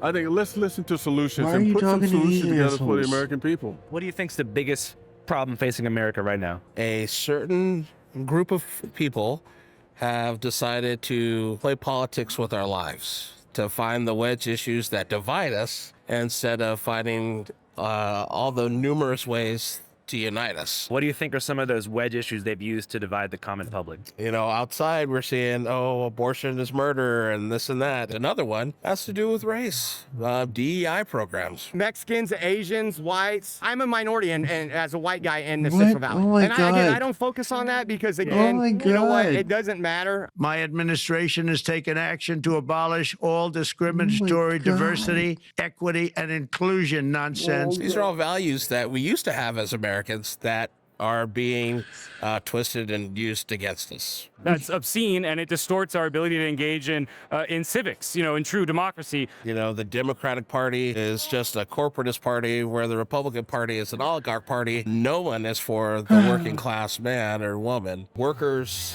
getting a share of the profits that they create. It used to be a thing that we had in America. Now it's a person's wealthy because they are smarter than, or they work harder. And we know that the lowest paid people are the more often than not are the hardest working people. Do you think there should be like this class of billionaires that hoard so much wealth when the minimum wage is so low in some states? Well, I don't want to punish them for being successful. A good example of what I was just saying is Elon Musk. He doesn't sleep, you know, 12 hours a day and then just mosey on into an office and expect something. The dude's in his factory sleeping on the floor saying, I'm going to get the American dream. You know, it's like these people are complaining about 40 hours a week. Oh, I don't want to work that. Well, when my son got his job 40 hours a week, I said, I remember my first part-time job too. Yeah. Because I had to work 60, 65 to buy my house and live the American dream. Yeah. People don't want to do that anymore. Some of the reason is the same reason they're poor. Poor life decisions. Thousands of people fill the street today for the latest Fighting the Oligarchy tour. Senator Bernie Sanders making stops around the country, talking with crowds about, quote, how to take on the oligarchs and corporate interests. And it's propelling progressive lawmakers to the front of the line, become the face of what amounts to Democratic Party resistance. You're on the wrong side, folks. You're on the losing team. Oligarchs just kind of like a small group of rich people like controlling the government. And that's pretty much what's happening with us now. The president was elected. You have a bunch of billionaires right behind him. It's literally right in the open. You can see it dramatically. People will look back on this age and go, how did this happen? And the truth is, Where'd you find a this lot kid? of us let this happen because we believed that fascism and authoritarian ideology could never take root in America because we fought Nazis and the Italians in some far-off Hey, we used to war go on the damn days side, long by. And I will be damned if we're going to dishonor those men and women who fought and died for democracy by allowing Trump to become a dictator. I think overall, he has the right idea on everything he's been doing. I know there's a bit of controversy with like the whole Israel has the right to defend himself. Israel has a right to defend itself. But I feel like he kind of understands the premise of like Palestinians are being. Well, I think that he made those statements like in the immediate aftermath of October 7th. But if you look at him now, I think he's quite critical of Israel's response. Correct, and I love that. So that's why I've been also still supporting him. While Israel had a right to defend itself against the horrific Hamas terrorist attack of October 7th, it did not have the right to wage an all-out war against the entire Palestinian people. But I know there's some people, especially my family, where they still just only view that one sentence he said and be like, oh, well, Bernie, I give up on him, which I don't think you should really, fully look at entirely as his whole picture, because he's been fighting since he's been young, and he truly knows what's right. So I'm happy he's doing the tour. I mean, he's been fighting for the same thing since freaking whenever, right? He was born a long time ago. He's an older guy, an older white dude, and he actually sticks to what he believes, and that's not very common in politics, so. And to clarify, this is not exactly a Bernie Sanders rally. It's the Fighting Oligarchy tour. Correct. So he's not planning to run for president during the midterm. Yeah, exactly. Not at all. Just out here to be with some like-minded folks who are ready to fight back against the oligarchy. You like Bernie Sanders? Yeah, I'm a leftist, like politically. I'm queer, so I would prefer to exist still. What threat do you feel like the Trump administration poses to the queer community? Outlawing HRT, like I feel like they say it's just about like the kids on HRT and like stuff like that, but I really do think they're gonna make a push for just banning it outright, even for adults. It's just gonna get messy. What do you think about Bernie Sanders? I mean, what's not to think about him? He's on the right side of history, right? Yeah. What do you think's going on right now in the country? It's going to shit. Are you kidding me right now? What are the top 3 terrible things they're doing right now? Taking people off the street who are here legally, throwing them in the gulag over there, in another country, particularly the one fellow I forget his name. Kilmar Obrega Garcia, Maryland father who was mistakenly deported by the Trump administration. That's outrageous. Due process is critical for all of us. The other I'd say is the tariffs. What a joke. Like people are like, oh, Trump's a genius. This is all planned. No, it's not. He thinks he knows more than every economist in the world. He doesn't. Treasury bonds, they're critical to the success and well-being of our country. Those she know have about gone treasury haywire. bonds? When that happened, and that's why he responded. He realized, She's never oh, my failed a people are telling business. me that I'm killing our economy. She's never driven a business into the ground. Pause on tariffs, though it's not clear specifically which countries this pause is going to apply to. So that's a big one. Free speech in general, students on campuses. He's cracking down on legal firms who have done work that he doesn't like. What country are we in? Is this Russia? Yeah. It's crazy. So if Bernie said something that resonated with you, would you be open to changing your mind about certain things? Well, absolutely. Absolutely. I'm old, but not that old. We have a corrupt campaign finance system which allows billionaires through their super PACs to spend as much money as they want to elect and defeat candidates who stand up for the working class. Just like trickle-down economics doesn't work, it doesn't work for politics either. A lot of money is being spent at the top of the ticket going down, and then we roll the dice to see if it wins. I like to say when the working class is struggling, folks tend towards either left populism or right populism, and I think that the establishment of the Democratic Party didn't realize how much the working class was struggling. They decided to play their games, and they fucked around, and then they found out. What can you tell us, for those who don't know, about how he was disenfranchised during the 2016 primaries? I think one of the main factors is that, he was running as an independent. Can you talk a little bit about what happened in 2016? I mean, I was a super volunteer back then, so I was a baby organizer. The establishment of the Democratic Party was really, really scared of his economic populist message. It's sad. It's being rigged against Crazy Bernie. Crazy Bernie's going to go crazy. The Democratic Party is very hard against people that aren't going to be a part of the Democratic Party because they have a lot of funders that are for them. Secretary Clinton was busy giving speeches to Goldman Sachs for $225,000 a speech.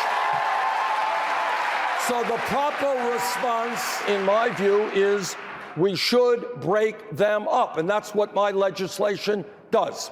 If Bernie's running as an independent and kind of going against the Democratic Party to some extent, they're going to look past him and kind of do as much power to get rid of him, because at the end of the day, the Democratic Party is also not as progressive as you may think they are. I feel like Democrat and the Republican Party are pretty much identical, especially nowadays where they're passing most of the bills that the Republican Party are even putting forth. The corporate Democrats and the political right knows that left populists, that we're the enemy because we actually are offering the thing that the country wants. Oligarchy, yes or no? No, it's a hard no, a hard pass for me. How come? Well, I just think we should live in a democracy where everyone has an equal voice, and when somebody's worth billions of dollars, it doesn't matter how your democracy is set up, they're going to have an undue influence. And obviously we need to undo Citizens United. We need to tighten campaign finance laws. It's not like he has billionaire backers that are in the tech industry. Yeah. He's for the people. Even the ads you see, he's like, hey, I'm here, I need some help, please donate. I am once again asking for your financial support. What is Citizens United for somebody unfamiliar?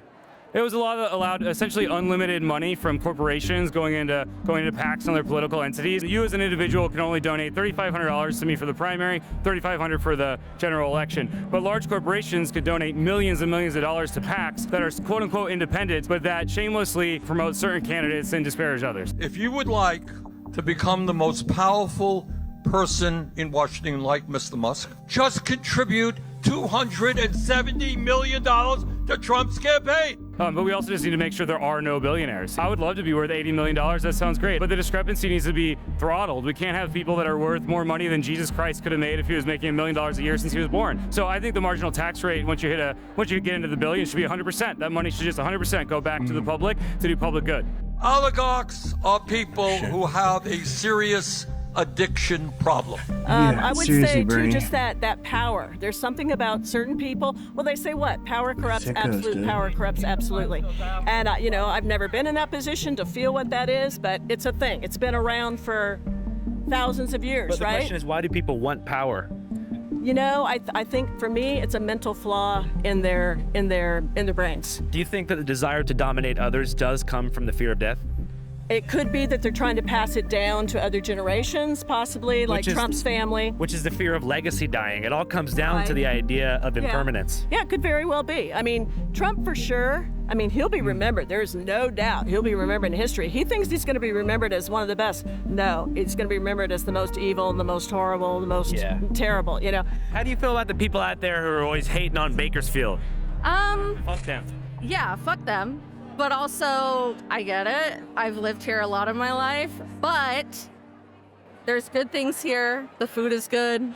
We've got lots of good people besides those Trumpies that are outside right now going crazy. I'm surprised there's not more. I'm a little embarrassed for them, honestly. As I mentioned, we're still in Bakersfield, California. Don't be surprised, we were just inside, now we're outside. And I want to establish a new Channel 5 rule. No hating on Bakersfield. If you hate on Bakersfield, you will be blocked. You will be sent to some kind of re-education camp. And we're going to use that Patreon subscriber money to create a private police force to find you and take you there personally. That's we're a good here at idea. Bakersfield Centennial Plaza. It's the best Chevron, idea he's had this fuck whole BP, fucking time. fuck Exxon. I don't want to say anything bad about the Dinosaur gas station because I like the merchandise and I want to get a sponsorship from them in time so I can take pictures with the dinosaur wherever I want and maybe get a dinosaur of my own. We got some Trump supporters across the street. They got a banner that says abortion kills children. They're having a vigil for all of the fetuses destroyed by the satanic cabal of George Soros funded Planned Parenthood abortionists. Like I said, he's not Hitler, but like Hitler, he also uses economic populism in order to tie it to the Jews.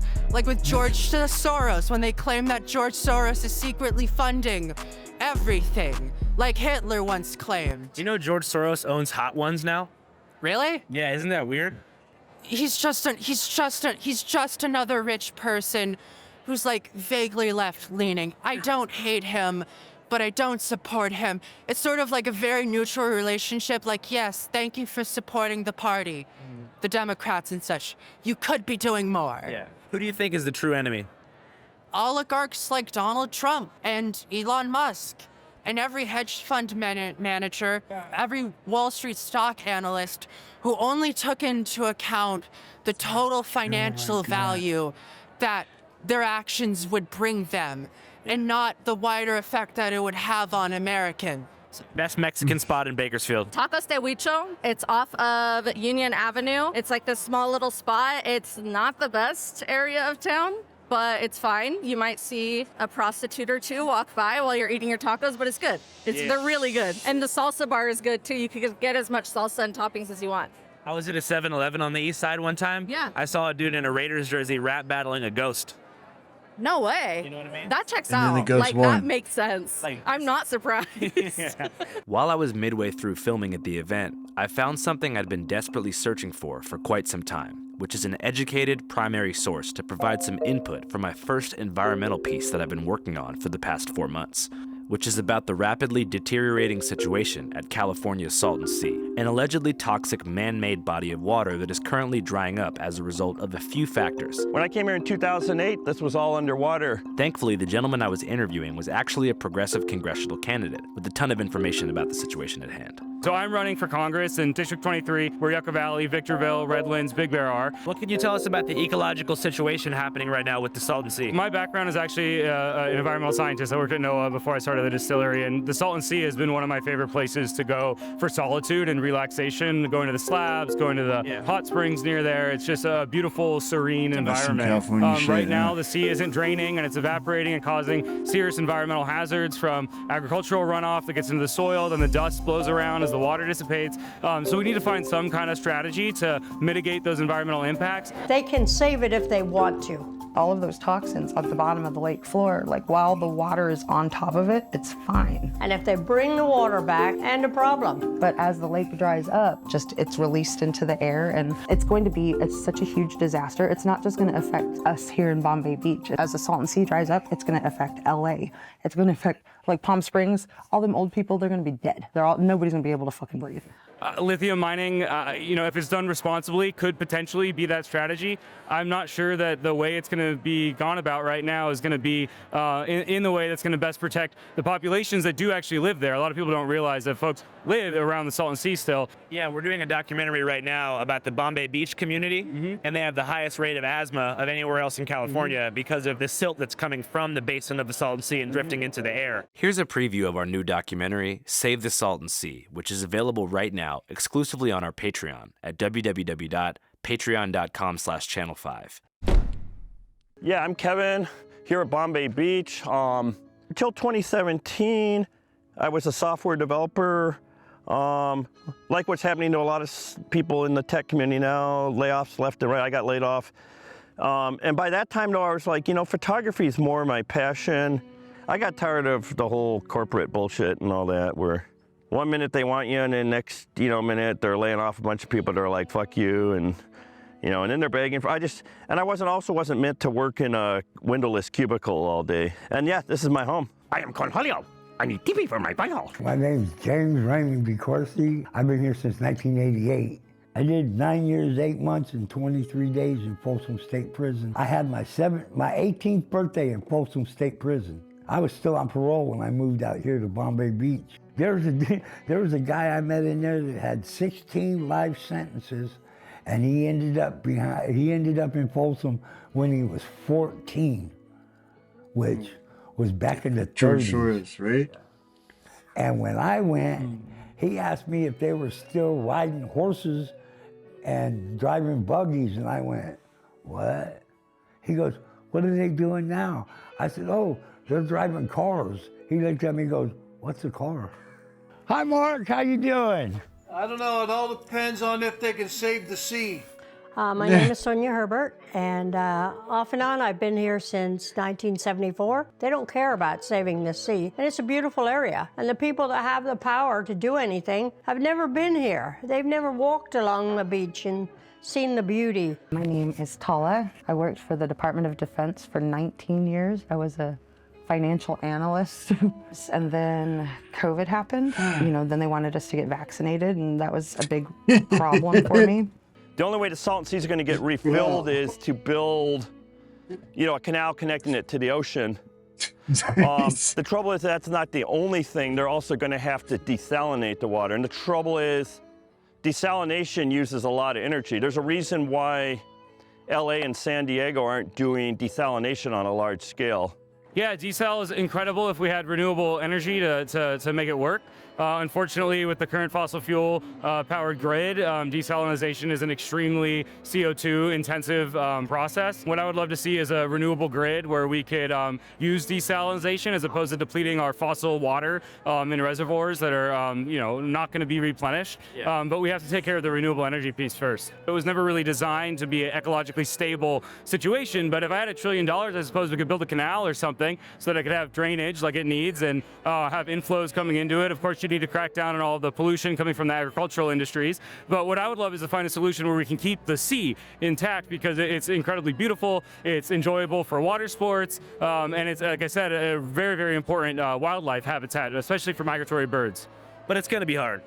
It'd be incredibly difficult to keep it how it was in the 60s or the 70s. To get it back to that and keep it that way would take an incredible infrastructure project. Do you think that the mainstream media and TV outlets that project news and information should be nationalized? I think that there's a delicate balance between wanting to prevent government propaganda and wanting to prevent oligarchic propaganda. And so I think what I'd love to see is more listener-supported media, independent brands that are supported through democratic processes, not necessarily owned by the federal government. I mean, can you imagine what the Trump administration news network would look like right now? It's equally wrong when you have multi-billionaires that are owning, 80% of the media space, and they're able to push out whatever agenda serves their profit interests. I do believe that there are control issues out there, I think on both sides. I still think ultimately we, the American people, have to come together and work this thing out.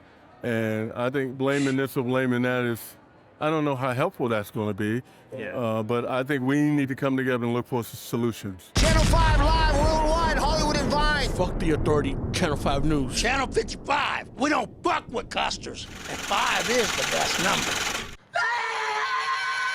Hey, what's up, guys? Oh, shit. Hey, man, thanks for that web link. It's really working. I don't know if you guys missed the memo, but we just dropped an entire feature film. That's right, a full-blown movie at www.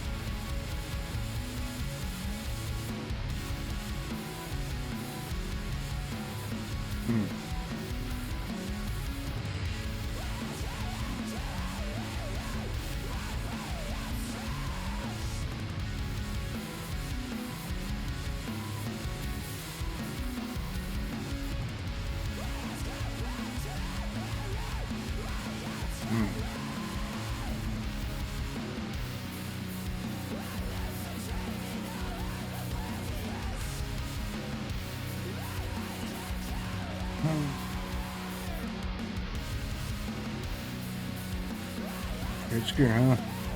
Good for him.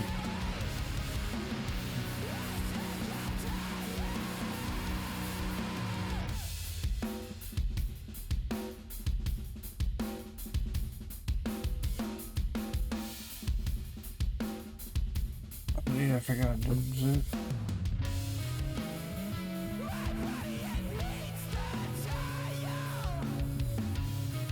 Oh, this was a Hecklefish solo episode. Hey. Good morning. Hey, who's here? Hey, BZ, Grim, usual suspects. Amy, Relics here. Quitco Frez, Daniel, Pickabite. Just a quick update, and then I'll make this a video on the channel. Because the 24/7 stream is down. It's really annoying.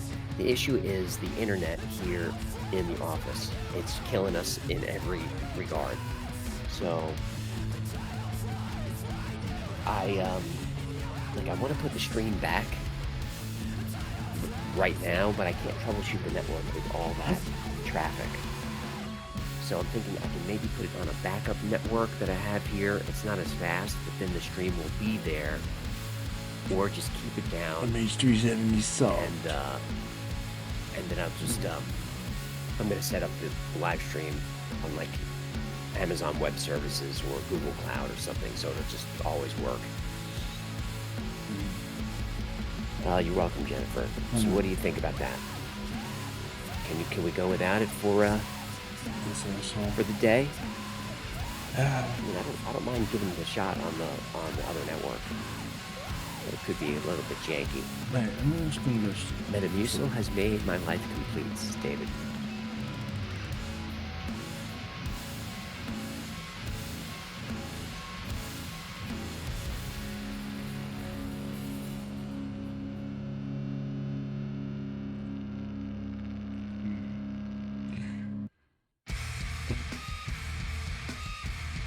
What's wrong?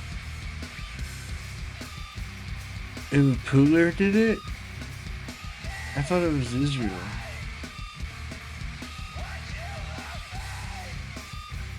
I thought it was because they canceled their weapons deal with Israel. No?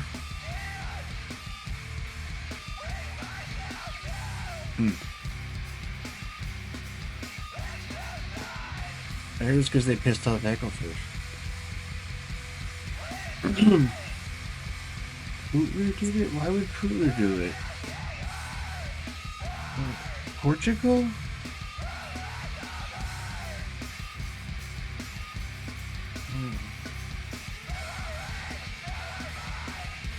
Look, there's the photo. Y'all, UFO news is insane today, with there actually being a public UAP briefing.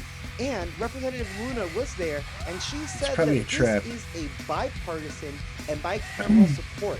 This is not a red, blue, left, right, or just American issue. This is a community-led effort towards disclosure. Like, we are actually both, with all the crap that's happening right now, both sides are still joining together and be like, bro, what the heck is in our skies? Now, I got to catch part of the live. I haven't watched the whole thing. I want to sit back and watch it before we make a full video about it. But I'm sorry, I'm just really excited because Lou Elizondo apparently pulled up allegedly a confirmed UFO image, and he held it up to the public. Dude, no, he didn't. Video where he explicitly said he can't vouch for it. The image blown up and zoomed in so that you guys can actually see what he's showing. Obviously, the camera angle's a little weird. But this is crazy. And there was a lot of talk in the meeting about UFOs, non-human intelligence, possible spiritual aspects, different species. Like, it was wild. So I can't wait to actually watch it and then make a full video on it. But for now, I'm excited to show you the confirmed UFO image from Lou Elizondo showcased at the UAP. Are they even? Let me know in the comments what you think about this. The information on the camera, and I just received permission today. Do they even send weapons to Ukraine? I don't. It is a lenticular object. Lenticular object. When you look at the shadow being cast, it is significantly large. It's an altitude of 21,000 feet. 21,000 feet. Taken by a civilian pilot. Now, why is this important? I'll pass this around. What? Would he share that I'll photo? copy it if you could, Kirkland, your Why picture, would he though. share that photo? This is taken from a civilian pilot, right? Not a FLIR system, not an infrared system, but an average person with an average camera at 21,000 feet. And the object potentially is anywhere between 600 to 1,000 feet in diameter. It's a lenticular object, and it is silver. Now, I cannot vouch for the veracity of this photograph. I didn't take it. But this is an example of one of many, many, many incidents involving commercial and private pilots. And guess what? Why would he share that? Why that photo? What the fuck, dude? That this is happening on a regular basis. That's a problem.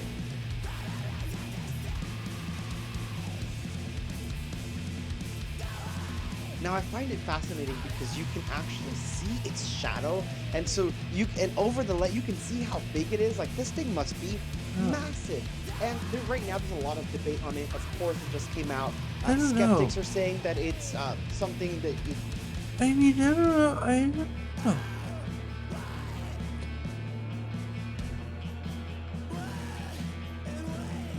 Is it?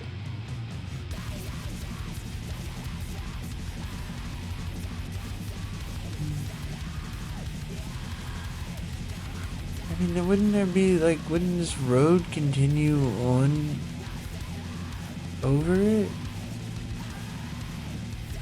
I mean, it obscures the road here. Oh.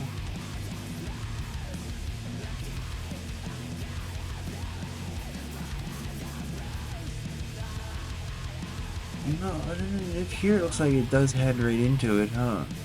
Yeah, what the fuck? Why would he share this? It's very clearly there's a road going up here, and this is like the shadow from like an older, like, you know, previously farmed field. Right here. What the fuck? Yeah. Oh my god. What the fuck, bro? What? It took me like 30 seconds zooming in on it. Are you kidding me?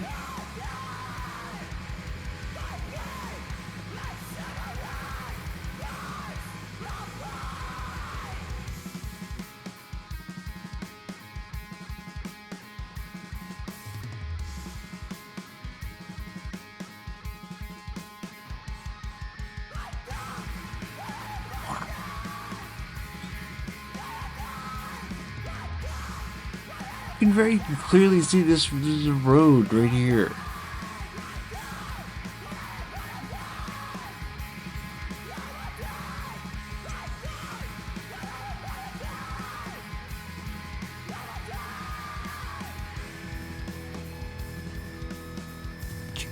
Damn, man. What the fuck? It's like a fucking cartoon. What? It's some Keystone Cop shit. It's not a thing. Look, it's not there. This is a road going up a hill onto this circular field, and then this is just like an unrelated, like there's like a hill here, and this is like at the bottom of the hillside, and it's like a fallow field, or maybe maybe that gets black because it's waiting to be planted or something, and this is gray because it's like it was planted last year or something. Right? This is just a field. This is not in the air. It just looks like it because of this fucking hillside here. No, it's like, it's fucking like, you see in those fields, like, you know, out in the country, those circular fields that because that's the shape that they irrigated in, right? So, like, there's those perfectly circular chunks of land. That's what these are, right? It's like this tan one is like in a different state. Like I'm saying, this black spot here is like that's about to be planted, or it was just planted or something. No, this is just a fucking hill. This isn't the shadow. This is just like a dirt hill next to this other higher hill. And you can see it goes like up that road. Like follow this road. It goes like up this hill, this gentle hill here, and then this flat circular thing is at the top of this little hill, and then this is like the hillside here. This black spot is like yeah, like that's the, maybe that's like soil or something, or it's just something else. I don't know. I don't think that's a shadow though. I think that's just like looks like one of those fields, you know. That's what I'm saying. I think the black spot is like a different field. Yeah, it's like a field after it was planted or before. I think this is just, I think these are two fields in different stages of development, right? I think, you know, that's how they rotate them. They like irrigate them and they juice it up and then they plant the shit and then they circle around and then it's like sits like that for a year, right? No, I'm telling you, I think it's just two stages of the different farming practices. But you can see it like, you can see like if you zoom in on it, it's like different parts of the road. Right? It's like dark on this side too. It don't make sense.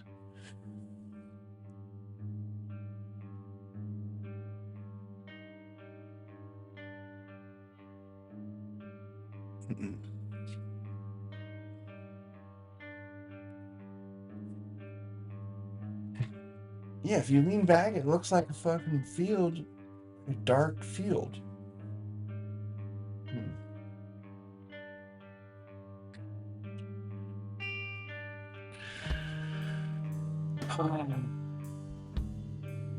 Yeah, I just don't understand why somebody who, like, yeah, Burnfield maybe, something like that.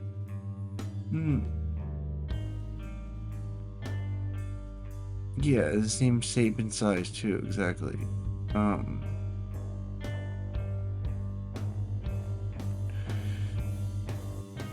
can't understand, like, this has to be on purpose. It's just like, what? There's so many good actual photos. Why the fuck would you share something dumb like this? The fucking Congress there. It's just gotta be some sort of op to, like, to fucking, you know, just embarrass people or something. Gotta be. Oh, man, what a fucking nightmare. Did nobody else in the room see that shit before you walked up there? You did that shit before too, like, it's just unbelievable.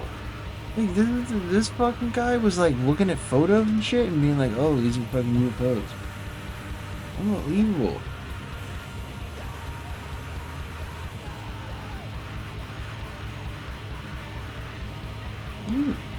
I don't think it's fake. I think it's even worse than fake. I think it's a prosaic photo that the guy who claims to be like working for the Pentagon's UFO observation people can't fucking tell is a field. Like, that's fucked up, man. It's so bad. That's gotta be intentional. Oh, cause just like a lay person, he's obviously been like at least interested in the shit for a while, right? Like, just that's like documented, you know? So like, there's no way you could be this fucking naive or whatever, I don't know, whatever you would call it. What I'm saying, there's no good faith interpretation here. He's not like, there's no way he could be dumb enough to think this is like a good photo to fucking bring to his meeting with Congress, right? Like, there's just pages and pages of actual, the National Archives just put out all those fucking photos. You could have put out one of those fucking like 1950s style saucers right there, crystal clear, right? Like, those are for free, those are public use, they're right there. Grab any one of them. We looked at like a dozen of them the other day. Like, what the fuck? Why in the world would you dig this out of some fucking God knows where? It's a metabunk reject file. Oh my god. This is so embarrassing. It's also one of those things where it's like, this is even more embarrassing than the lampshade thing. Like, it's just two, like, obvious rookie mistakes that, like, any serious person would not make. Like,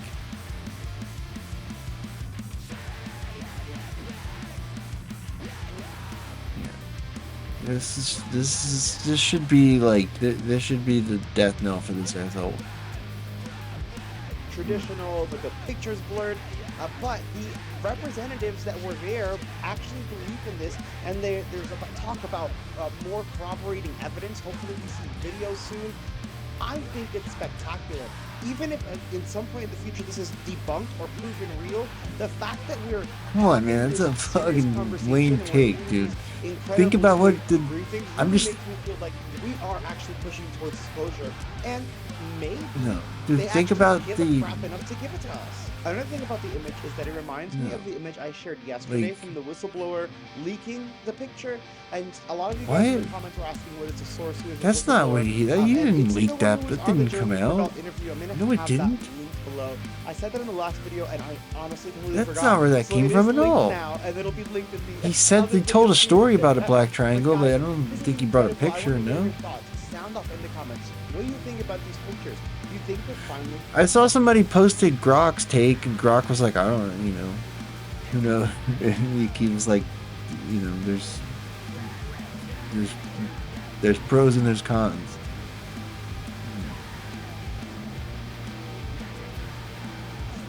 I saw that all the AIs were becoming fucking, they were getting pilled on UFOs. It's pretty neat. What do you expect?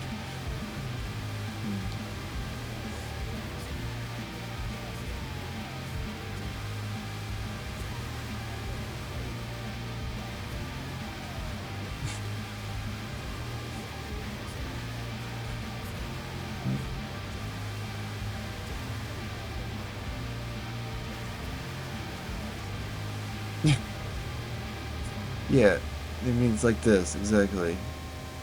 You're just like standing next to a dark spot. Fucking unbelievable. Standing next to a dark spot. It's two different color circular fields. Like, everybody in the room was looking at him like he had 3 heads too. Like, what? I don't know if they're gonna be able to call him out. Like, will any of these guys call him out though? Is the thing. Like, he's ruthless. Didn't we talk about what he did to all those podcasters? Like, there was that podcast that, like, you know, called out some of his bullshit like last year, and he had him like ruthlessly suppressed. Like, it's like multiple lawsuits, and all their channels were taken down. Like. Like, I swear to God, that's who took down the Red Panda Koala's channel, too. This originates with him.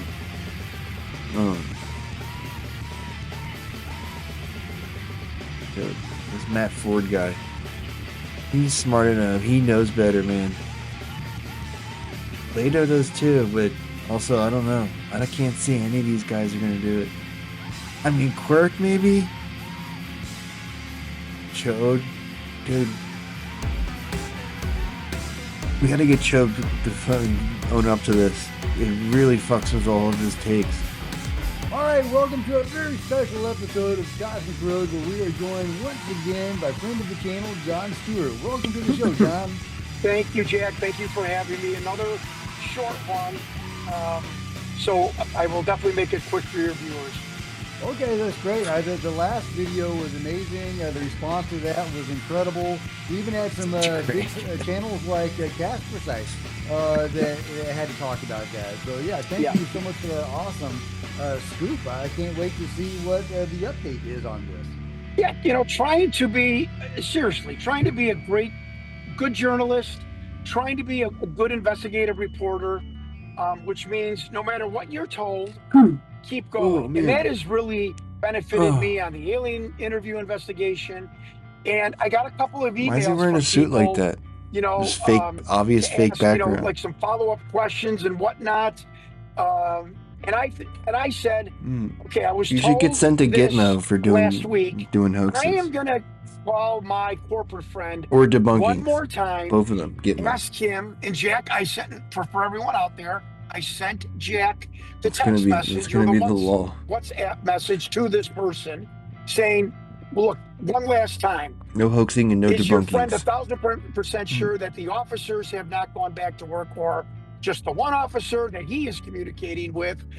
What did they see? So on and so forth. I want to Where's 2 put this earbuds? thing to Just bed take one of them so out, we don't man. have to ask You're making me my nervous. contact, so he has to ask his contact, who is in touch with the officer.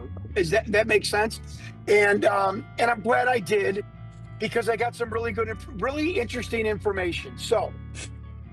Oh, okay. Just before you Go get ahead, into sorry. the interesting information, just to set it up. I mean, look, I'm not fair to him because I did talk mad shit on him. I thought he was fucking wild.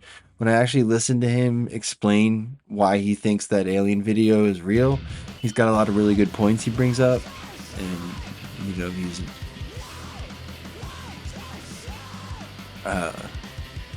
like I said, as usual. People who I criticized for being fucking too much of a crank ultra, I inevitably eat my words on. So, I regret. This is me eating my words on this guy. Preemptively eating them. Okay. Picking them off the table, putting them back in my mouth. Alien situation. Okay. And John's information that he got from this private email group. Tell me if I'm saying it wrong. Yeah. And that it looks like one or both. Of He had like tracked down like the guy who supposedly shot the video and like talked to his wife. He had all kinds of stuff like that. That was like they did not show up for work after that, and they're on some sort of leave of absence, something like that. Did I get the basics right? Yeah, the basic story. It's because that big son of a bitch followed them home and fucking broke their necks in their sleep. Okay, which is what coincidentally often happens to non-subscribers. Non-subscribers of this channel often suffer the same fate, as Vegas Police Department. Story is about 6 months after it happened. A corporate friend of mine, and Jack, you and I have talked about this. I like how you label. Ladies and gentlemen, would you get information from somebody that is not privy or not into UFOs or aliens or whatever you're investigating, right? And somebody from the outside world, I will call it, gives you information that is relevant to what you're investigating. They don't know that you're investigating it, and they don't even realize that the information is weight-worthy to me. Again, and this happened in the alien interview. It's bombshell to me. And about 6 months after the backyard alien alleged landing, he had a hard time explaining that, but it was ultimately a good point when he spat it friend out. of mine who knows I was into UFOs said, yeah, I have a very good friend who's best friends with the responding officer. John, he hasn't returned to work. And I went, whoa, what? I'm like, okay, maybe they're cooling him off, or, but I'm like, that is really a revelatory statement. Now, Jack, correct me if I'm wrong, about 2 weeks I would never ago, debunk. maybe 3 weeks ago, Never. we had a big corporate meeting. I would sit on obvious debunkings because I presumed I was talked to my wrong. friend again, the guy that knows personally the police officer, and he said, get this, both officers have not returned to work. And I'm like, wait a minute, are you kidding me? He's like, If you think about it, if it's bogus, it can't be debunked, right? My vitriol against debunkers is because debunkers are often trying to debunk real things, right? If it's fraudulent and we correctly identify it as fraudulent, then we can't be debunkers. We're just calling it like we see it, right? That's how it works. what he told me. So, anyways, I went on Jack's podcast, and to give that information because I thought it was a huge update. And again, a lot of people emailed me with specifics. I agree. Let's put this to bed. So He means I Jen's sent you the podcast, WhatsApp actually. text to this person. Ask He the has guy Jack and one Jim more confused. time. Did both officers not go back to work? Only one. What did they see? So on and so forth. Dude, what if I became like he an calls investigator? me back after getting the text message from the police I officer's did like best friend. missions.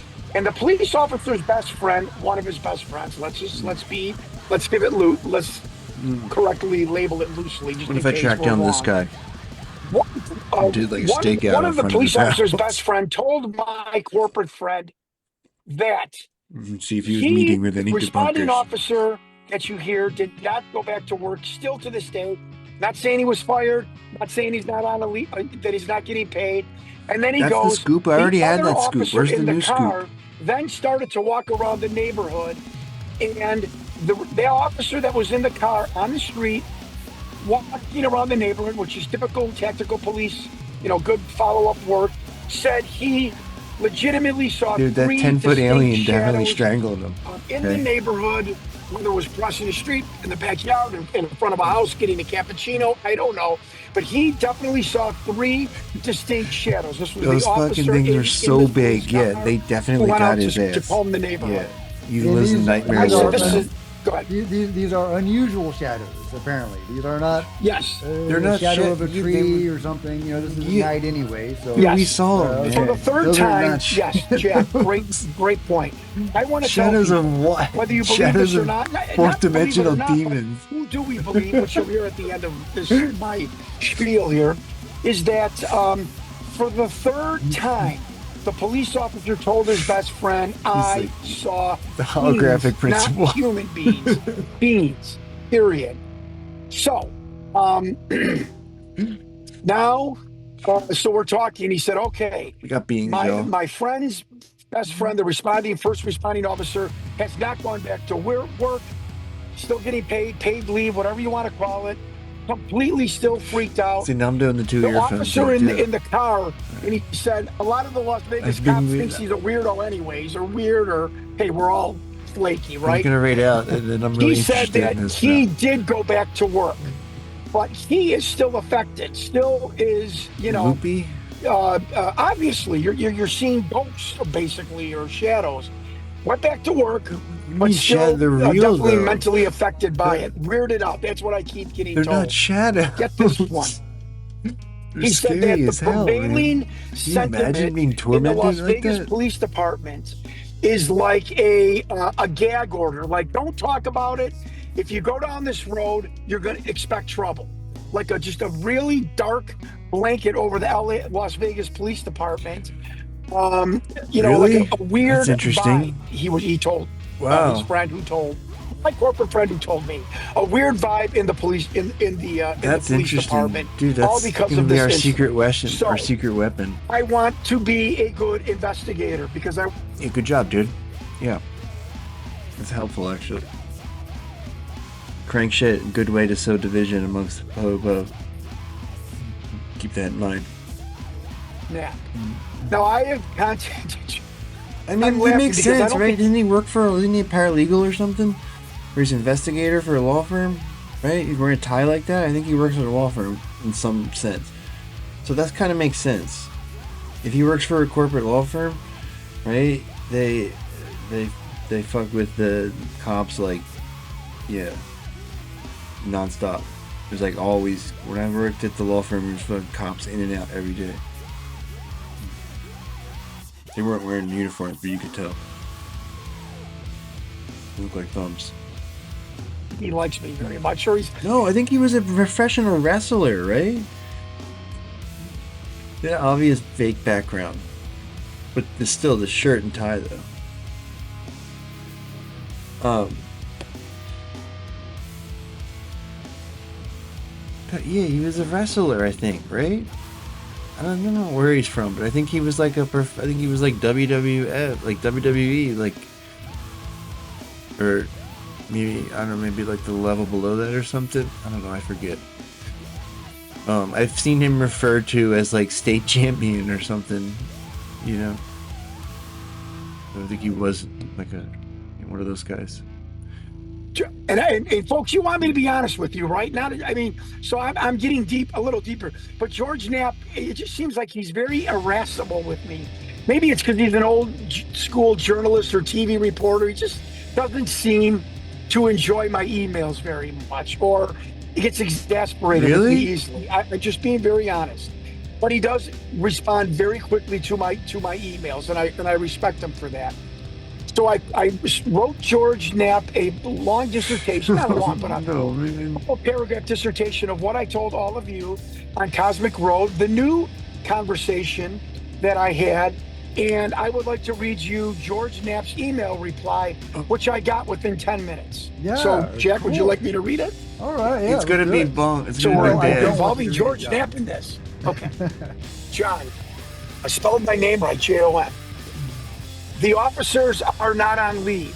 Their body cam video was not blacked out. Oh, okay. I was told that the responding officer's camera, when they looked at it at the police station, was on, off, black, not working, fuzzy, on, off. That's what I was told. Their body cam video was not blacked out. We have it. George Knapp says, we have it. We investigated this incident, which is the reason you and others even know about it. That's a little cocky. That's a little like, go away, kid, you're bothering me. We stopped working on it because, one, the family asked me to contact them, agreed to meet 3 times, but didn't show up for all 3 meetings.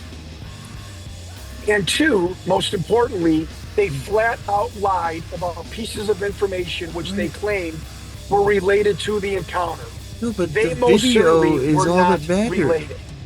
So they must have said some things about, this happened too, or George Knapp found out that they weren't related to this incident, and that made George very suspect. I wonder what that was. I would love to get some clarification on what he meant by that. Yeah, None of this matters. And then he says, you are welcome to investigate it all you want, or to take the story to other media. I'm done with it. Regards, GK, for George Knapp. So, at least he replied. I mean, again, none of that stuff matters, so I did though. some more digging. Typical fucking debunker shit, though, right? Like, none of those bits of information matter, right? Like, look at the fucking video.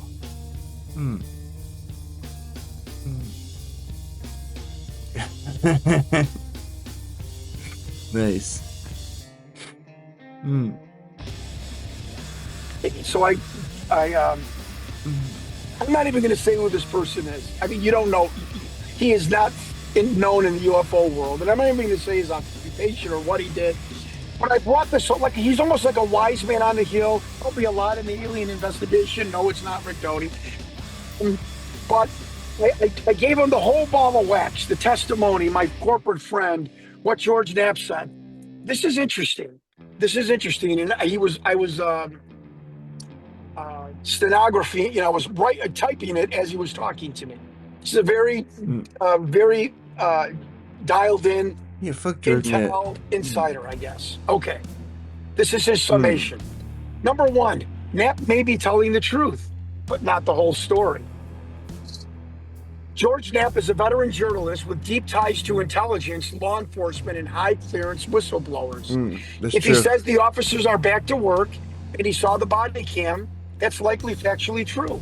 But it doesn't mean there's no cover-up. It just may mean, 1, the officers were put back on duty quietly after a cooling off period.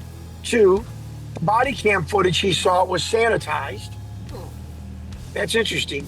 Or not the complete set.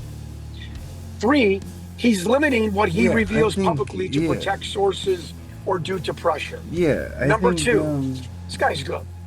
This guy is really good.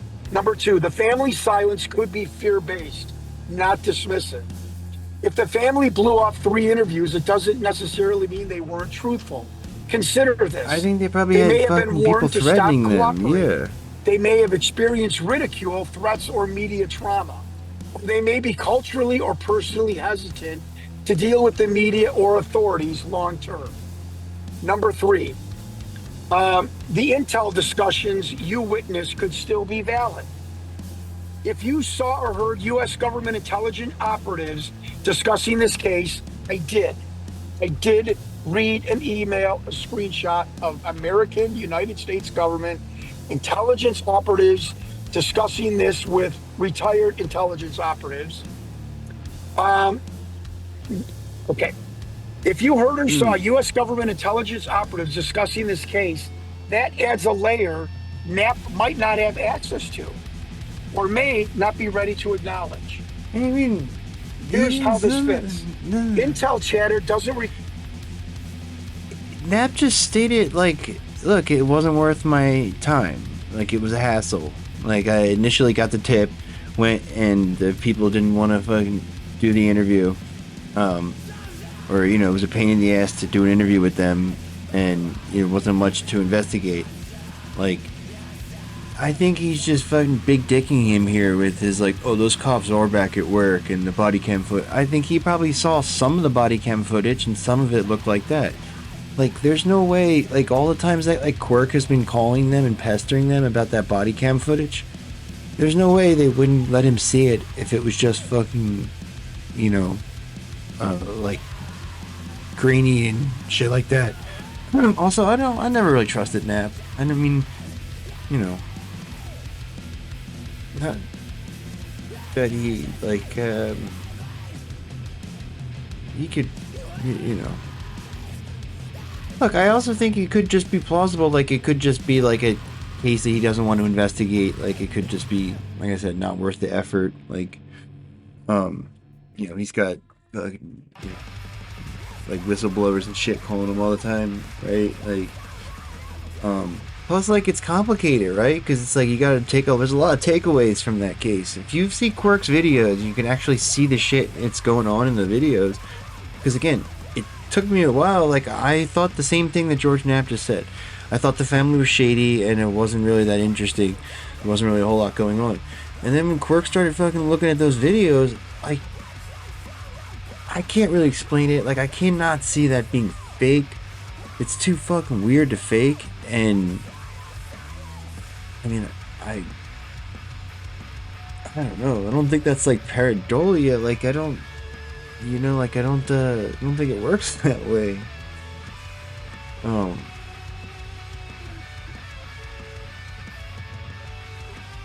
you see the fucking thing and then it snaps out of there. Like, it's there and then it goes away. Like, it's oh man.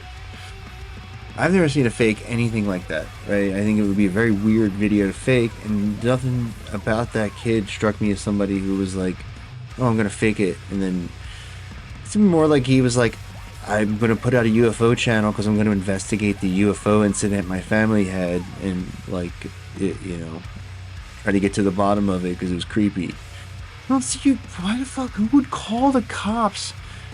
You know what I mean? It just doesn't make any sense. Like, the timing and all too. Like, we were like, oh, I'm gonna fucking call the cops to come document my hoax. What? You know, like. And then take them in the backyard and have nothing there to show them. Like, the whole thing is just...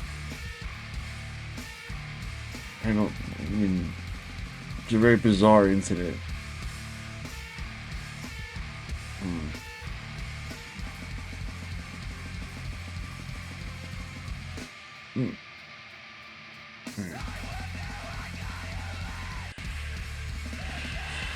Oh, it's a very bizarre incident that frequently happens to non-subscribers.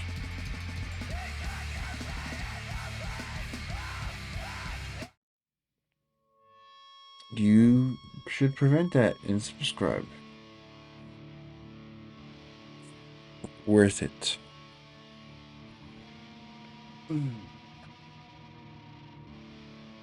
10-foot aliens in your yard. Just phasing in and out of existence. How about that? That'd be creepy enough. Ooh, look at how you see me. What are you doing?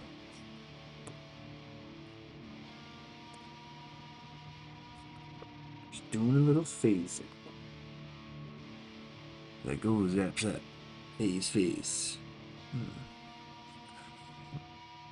Yeah, you could see them too, right? Even the cops, right? They were all just fucking freaked too. Yeah. Yeah, the wireframe. Exactly.